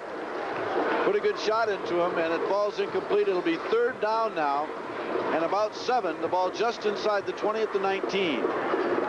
You know, Mark, you mentioned that the Hawks running a little bit more, but do you get the feeling that they're just about to explode here, that Coleman is just going to come out and sting you at any moment? Sure do. Here's the snap. Coleman rolling to the right side, going to throw it. Now he's going to run with it. He's got a little running room, looking for first down yardage. He's going to get it all. Touchdown, Mill Coleman. Oh, what a fantastic run by Coleman. 19 yards when it looks like he's sacked. That was beautiful. He just cut it off to the right side, cut it back up in the inside, and did a great job. He's definitely in trouble. Breaks out of it, cuts to the right side, breaks the tackle, up through the middle. Nobody home. They meet him at the goal line, but too late. The extra point coming by Steve Hill. Here's the snap. It's a low one. He gets it down. It's kicked. It's up, and it is good. With 10:03 remaining in the football game, we're all tied at 21. Be back in a moment on the Michigan High School Athletic Association Class B Championship Football Network.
Live at the Pontiac Silverdome, fourth quarter action, all tied 21-21.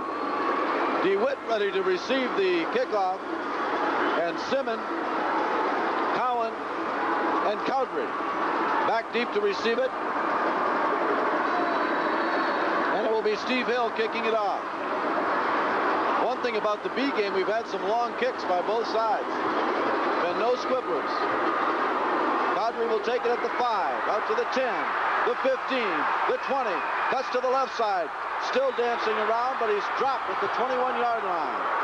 And that's where the Panthers will take it over. Greg Piscopink comes down and makes the stop on Cowdrey. John, looks like we're heading toward a great finish here, so I'll say this while I have a chance, and I know I speak for Bill as well. We want to say thank you to you, to Mike Sagnelli, our engineer, to Gary Branch and Chad Tomlinson, your son and friend from DeWitt. It's been great experience again this year, working all 4 games here from the Silverdome. Been fun. Well, it has been great, and we certainly want to thank you, Mark, and Bill for coming over and being a part of it. Wouldn't miss it. Well, we can look forward to basketball, I think. From the Palace. That's right. Here's the snap, handoff on the right side. The ball carrier, John Telford. Or was it Cowdrey? Nevertheless. Think Cowdrey. Steve Hall on the stop defensively. Gain of about 2. It'll be 2nd and 8.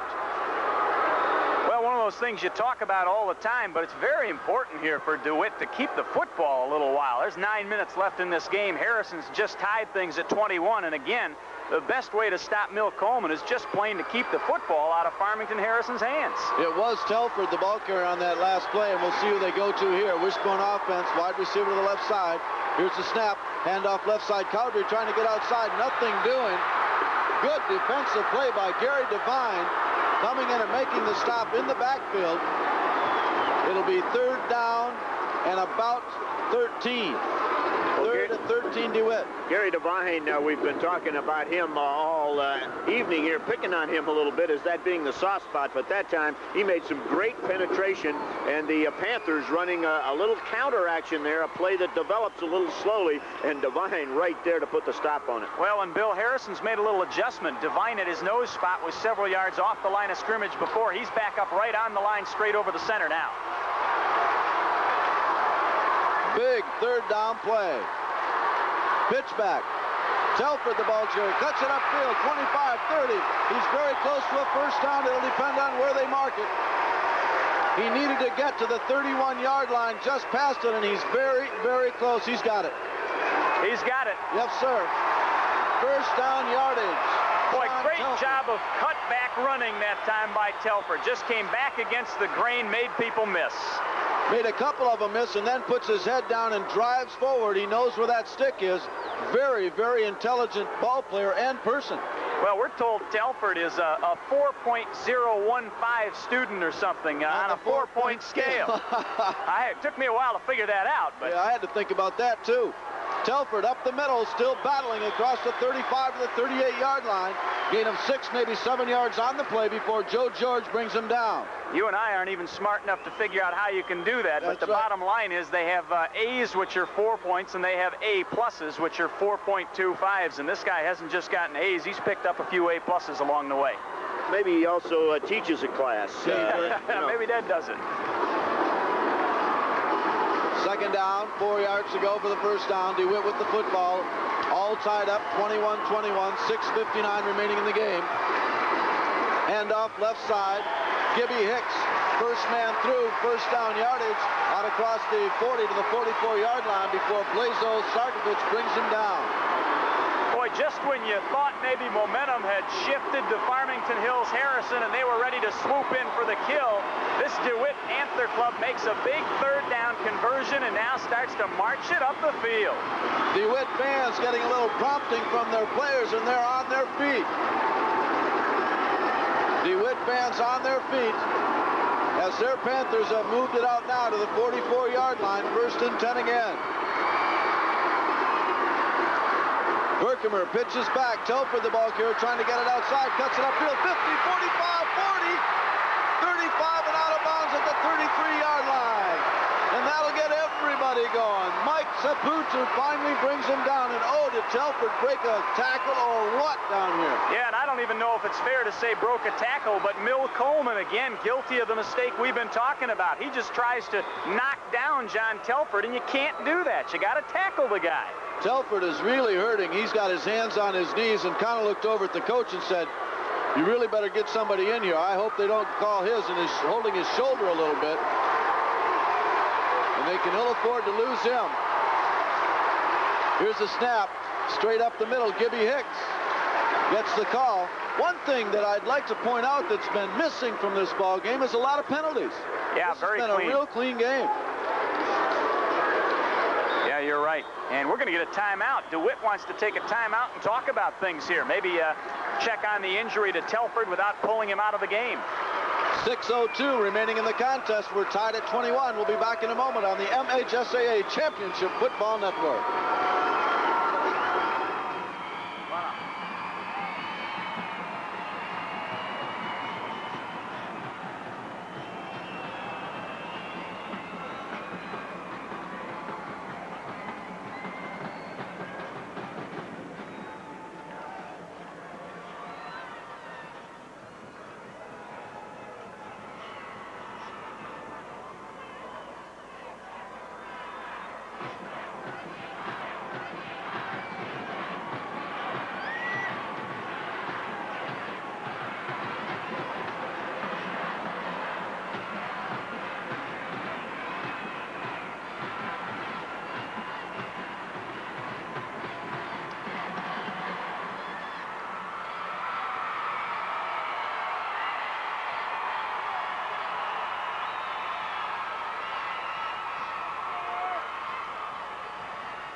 We're back live here at the Pontiac Silverdome. Almost missed our cue there.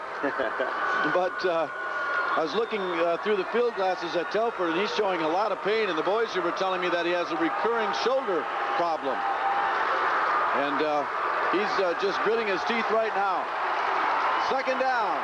6 yards to go for the first down. DeWitt at the 28-yard line on Farmington Hills. All tied up. 21-21 in the fourth.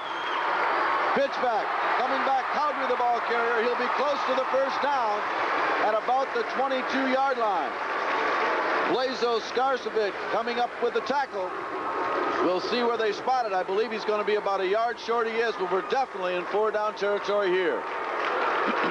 Well, as it's not too early to start thinking about the DeWitt Panther kicking game, and I guess I'm not really sure. Marty Camp and Gibby Hicks are both listed as guys who can kick the extra points and field goals. I don't know what kind of range they've got. I don't either. They've never had to use them all year long. Here's the snap, handoff right side, battling forward. Telford may have lost the football, but he falls on it himself, and I don't think he got it. Steve Hill was there to meet him initially. Also coming in there was Roy Granger, and he'll be short of the first down by about a half a yard. Well, Telford appeared to me not to run up in there like he has been. He's hurting. He's hurting, and it was very obvious to me on that particular carry, and he's bent over once again here as they bring across the chains to check just exactly how far he did get. Well, I'll tell you one thing that is not in the record books, but we have to have set a record today for most measurements. We've seen these guys with the chains out here all day long. And I know we've set a record for most sticks used in a game after breaking a set earlier today. I was going to say, we even wore out a set, so you're right there. It's about 6 inches short, and Telford really needs a spell here, needs a blow, because he is just really breathing hard and holding that shoulder a little bit. And we'll see whose number they call on 4th down. Well, Gibby Hicks really hasn't been stopped yet from his fullback spot. May want to see that quarterback sneak again, too, with Berkmar. Berkmar, of course, got the first down on 4th and short before, but they stacked a lot of beef up in there. So we'll see what happens. He goes with a quarterback sneak, and he's got it. He gets down to the 21-yard line, and he'll have the first down. Well, once again, that nose man for the Hawks, Gary Devine, only 150-pounder in there, and as you said, Chris Berkmer gets up in there behind his center, Jeff Orwatt, at 6'2" and 200 pounds, and they just move ahead for that necessary short yardage. And Orwatt's had a great ball game. He's played very strong game on offense as the center, and we've seen him chasing around Mill Coleman on defense from his defensive end spot. It's getting to crunch time, folks. 4:48 remaining. We're still tied at 21. DeWitt knocking on the door. They're at the 21-yard line of Farmington Hills Harrison. Here's the snap. Telford gets the call. He goes off the left side, still fighting, battling forward inside the 20 to 19, gain of only 2, 2nd and 8. Well, I'll tell you, he may be hurt, but he's not about to fall down until 4, 5, 6 guys have hit him. Well, he took some shots right there again, as that was just a slant-off tackle power play, and a couple of defenders came in and put their shoulder pad on him. He didn't slow down until, as you described, Mark, 2 or 3 people had a hold of him. John Cowan goes wide to the left side. Orwatt out over the football. Miller and Zeal are the guards. Kingsbury and Sider are the tackles. The tight end, Riker, on the right side. Pitch back, Cowdery, and he is hot. Oh, baby. Greg Piscopink comes through there and puts a shot into Cowdery. That time, Piscopink just beat Lance Kingsbury and got off the block and made the stop. Well, the truth is they've just never really left their basic defense. The corner's responsibility all night long has been that pitch man, and Piscopink saw the play right away, knew his man to cover is the pitch back Cowdery, and he just made a beeline straight for him and nailed him. Big play. Well, you figure you got 2 downs to make 17 yards here. Out of the wishbone, they haven't used all the options in the second half. They showed them in the first. Back to pass, Berkmer throws it up. It's caught at the 10-yard line. Battling in, almost a touchdown. Oh, baby. What a catch by David Riker, high in the air. Tips it once and catches it and moves it down. 1st and goal, DeWitt. And it'll be at about the 3-yard line. Well, Riker used his 6'2" frame and just went up and took this football. I was looking for a flag. But Riker just goes up and takes the football away from the defenders and almost takes it in. One-handed catch, just kind of tips it down to himself, almost takes it in the end zone. I think they'll say that he steps out of bounds here. He doesn't there, he doesn't there. Here he does, right there at the 3.5-yard line. He stepped out of bounds. 1st and goal, DeWitt Panthers. Tight end on the right side, wishbone backfield. Berkmer will take it in, close to the goal line. He did not cross the plane, but he's very, very close. Clock is down to 3 minutes now, under 3 minutes and counting. Nice play call. Well, an excellent play call is once again there is that soft spot that remains right over the center, and Chris Berkemer with his 6'3" frame and 205 pounds up there behind Jeff Orwatt again just bowls forward, and boy, the ball's right at the goal line. And I'll be honest with you, I think it's DeWitt's advantage that they did not get in there as the clock continues to run. 2.5 to play. Exactly. Well, they just brought in number 55, a great big kid, seriously, right in the middle. We'll see what that does about it. Berkemer forces his way in. Touchdown! Chris Berkemer from the 6-inch line takes it in for the score. Well, it took a double surge that time, but it's the same play. The quarterback sneak. Chris Berkemer gets up in behind that center of his, Jeff Orwatt, and those two guards, John Zeal and Tony Miller, and they just plow their way into the end zone. It took a little bit of time, but they got there, and the 6 points is on the board for the Panthers. They'll kick the extra point, and a very big point it could turn out to be. On to kick it, Marty Camp. Kick is blocked! Kick is blocked! It's no good. Well. Very, very interesting. My, oh my. 2:20 remaining in the game. DeWitt 27, Harrison 21. We'll be back after this on the MHSAA Championship Football Network.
Back live, 2 minutes, 20 seconds remaining. DeWitt getting ready to kick it away. They have a 6-point lead. It'll come down, take it on the 5, out to the 10, the 15, the 20, the 25, the 30, and out of bounds at the 34-yard line. Tony Miller driving the ball carrier out. Returning it was Scott Ratzos. Let's pause 10 seconds, allow our stations along the way to identify themselves. You're listening to Michigan Sports Services, a division of the Great Lakes Media Group.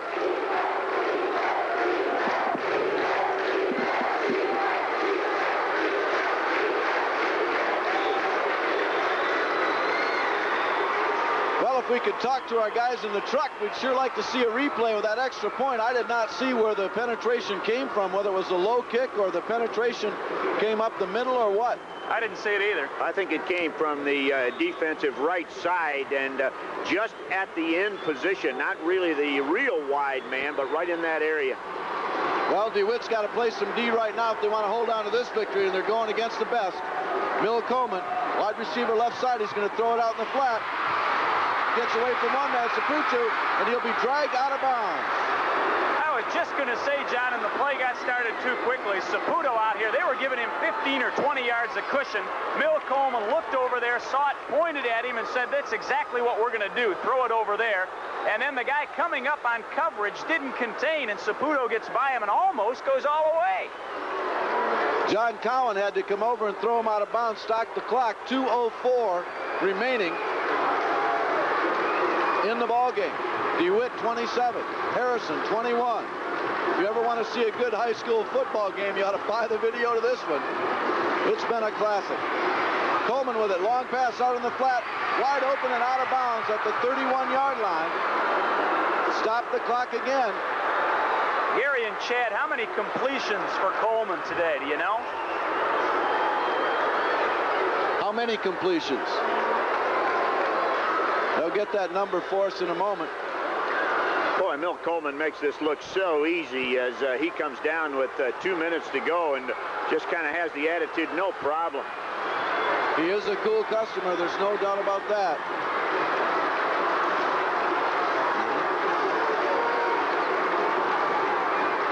Coleman back to pass, looking downfield. Cocks his arm, throws it up over the middle. It's complete at the 15-yard line. The 15-yard line. Complete over there to Greg Piscopink over the middle at the 17-yard line. 10 of them. 10 completions on the day for Bill Coleman. 27-21, DeWitt out front by 6, and we've got a timeout on the field. I believe called by the Panthers of DeWitt, as Gail Thornton wants to stop things, talk about what's going on. No, it was called by Harrison. I'll tell you, I think if I was Gail Thornton from DeWitt, I would have called it. I would have too. They're down to the 16-yard line with a 1st and 10. They need only a touchdown in any kind of extra point. I began to think when we were kicking the extra point down here, would he go for 1 or 2 if they did get it down and in? I almost said the same thing, and you went to commercial. I began to think about options in my mind, and I thought, well, will they go for 1 or 2? It would be a shame if this ball game is settled on an extra point here by Farmington Harrison after they put it in. Yeah, it would be. Yeah, I'd like to know, really, what John Harrington would do if he does get it in the end zone. I think you know what he's going to do right now. He's got an All-American kicker in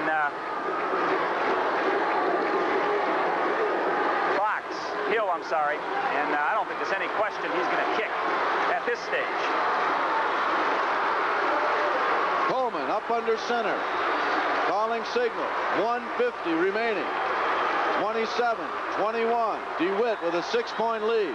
Coleman rolling to the right side, looking to pass, now he's going to run with it. They knock him out of bounds at the 10-yard line, stops the clock at 1:43. Well, Coach Brandell would tell you that's student body right. You just tell everybody in a white jersey to go sprinting out to the right, and our quarterback's going to follow you and hit somebody and knock him down. Well, exactly, Mark. That was a sprint out that way, and at no time during that run was Milt Coleman looking for a pass receiver. That was run all the way, just student body right. 2nd down, 3 yards to go for the 1st down, 9 yards to go for the touchdown. Coleman up under center, calling signals. Here's the snap, back to pass, rolling to the left side, looking downfield, getting a little pressure, gets away from one man, going for the end zone. Touchdown! What a run by Milt Coleman. Well, Milt Coleman again showing some of that vintage style of his, as once again dropping back to pass. He's got a lot of pressure on him, just a 3-man rush for the Panthers, but they did pressure him and got him out of there. I don't know whether that was good or bad, as it results in a scrambling run by Milt Coleman again, and he puts it in the end zone, and this one is tied up. They move all the way from their own 34-yard line. Big extra point, to say the least. This kick is up, and it is good. Farmington Hills Harrison has taken a 1-point lead, 28-27, with 1:34 remaining. Now the question becomes, how long is DeWitt's foot?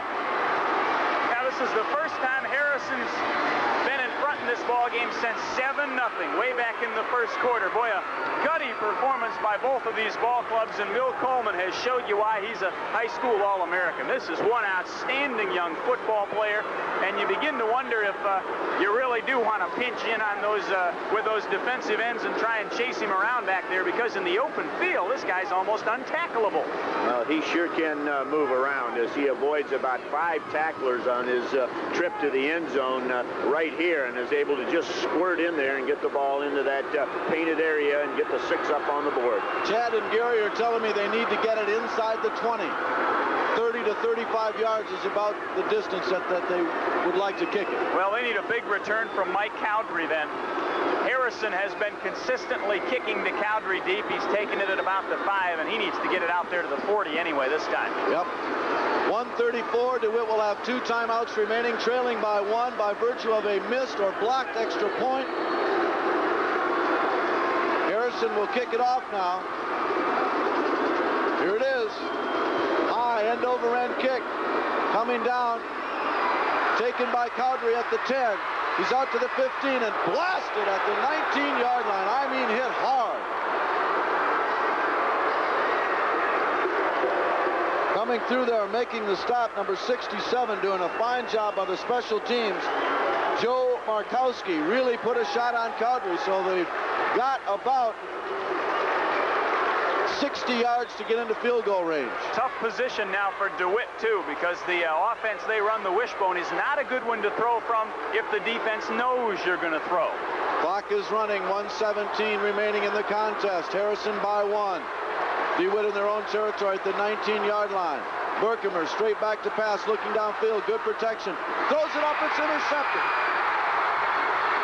It's intercepted at the 27-yard line. Oh, baby. That extra point looms oh so big right now. Berkemer had good time, a little bit of hand in his face when he threw it. The receiver fell down, he threw it short, and it was intercepted at the 27-yard line. Well, I believe the ball was intended for Matt Cowdery, who had ran a pattern that took him across the middle, and the ball thrown a little bit behind him and intercepted. Coleman calling signals now. We'll just hand it off. Flags on the play. Left side.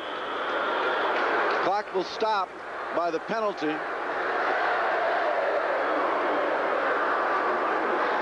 DeWitt crowd starting to leave the stadium now. Boy, what a great football game. Boy, great game, and 3 in a row that go down to the final minute here at the Silverdome. Muskegon, Schoolcraft, and it would appear now Farmington Hills, Harrison all win their ball games in the final minute of play. DeWitt's first chance ever for a state championship. Of course, Farmington Hills, Harrison, what an awesome record they've had. Defending Class B state champs, have been here many times before. 5th time in the finals.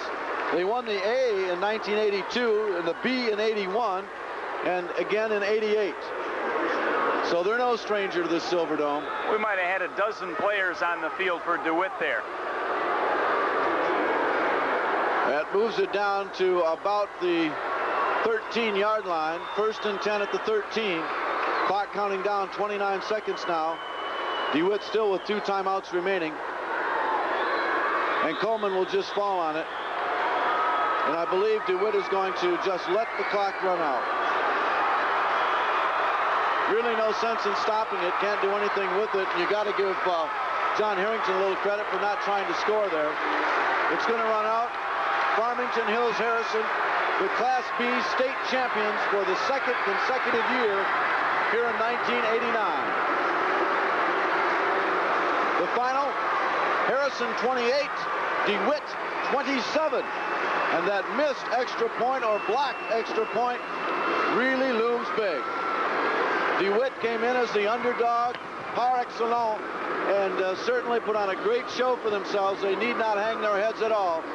They had it within their grasp, and you just got to give credit to Harrison for coming back after trailing and moving right down the field from their own 34-yard line to pay dirt in less than a minute. Well, 2 great Class B programs out on the field, but you really have to feel for DeWitt the way they lost this game. Final 2 minutes of play, they drive down for what looks like the winning touchdown, have the extra point blocked, and then the wizard, Mill Coleman, manages to come out, drive his team downfield, score, and then the extra point knocked in by Steve Hill. And so that blocked extra point in the final couple of minutes will cost DeWitt a state football championship, and that's a shame. It should have ended a different way. We'll be back in a couple of moments with our post-game show and a couple of words from the winning coach after you hear this on the Michigan High School Athletic Association State Championship Football Network.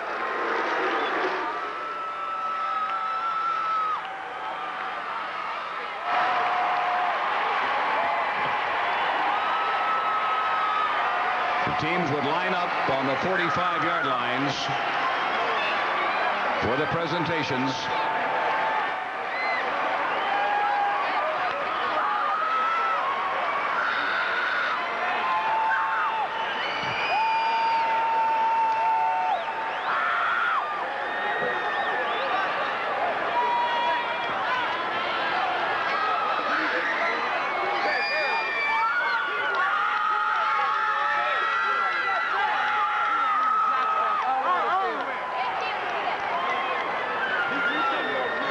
At this time,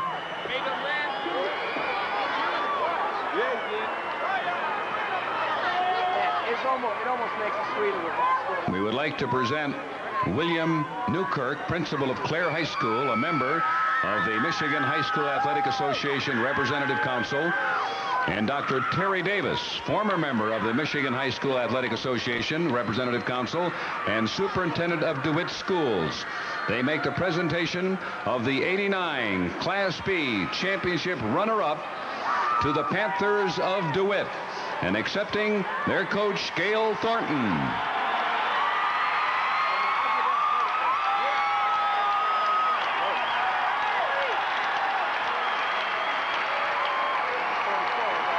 And now, Dr. Davis and Mr. Newkirk will present the Class B championship trophy to the Hawks of Farmington Hills Harrison, coached by John Harrington.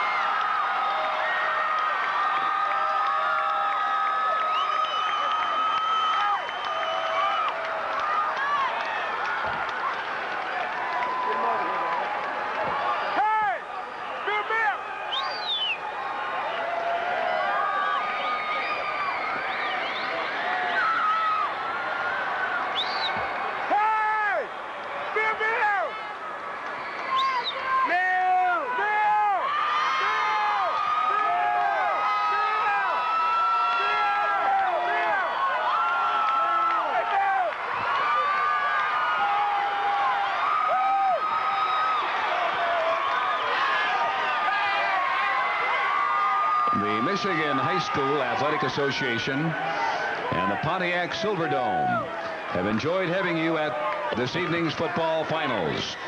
We look forward to having you as our guest at future events. Please drive carefully on your way home. Thank you and good night.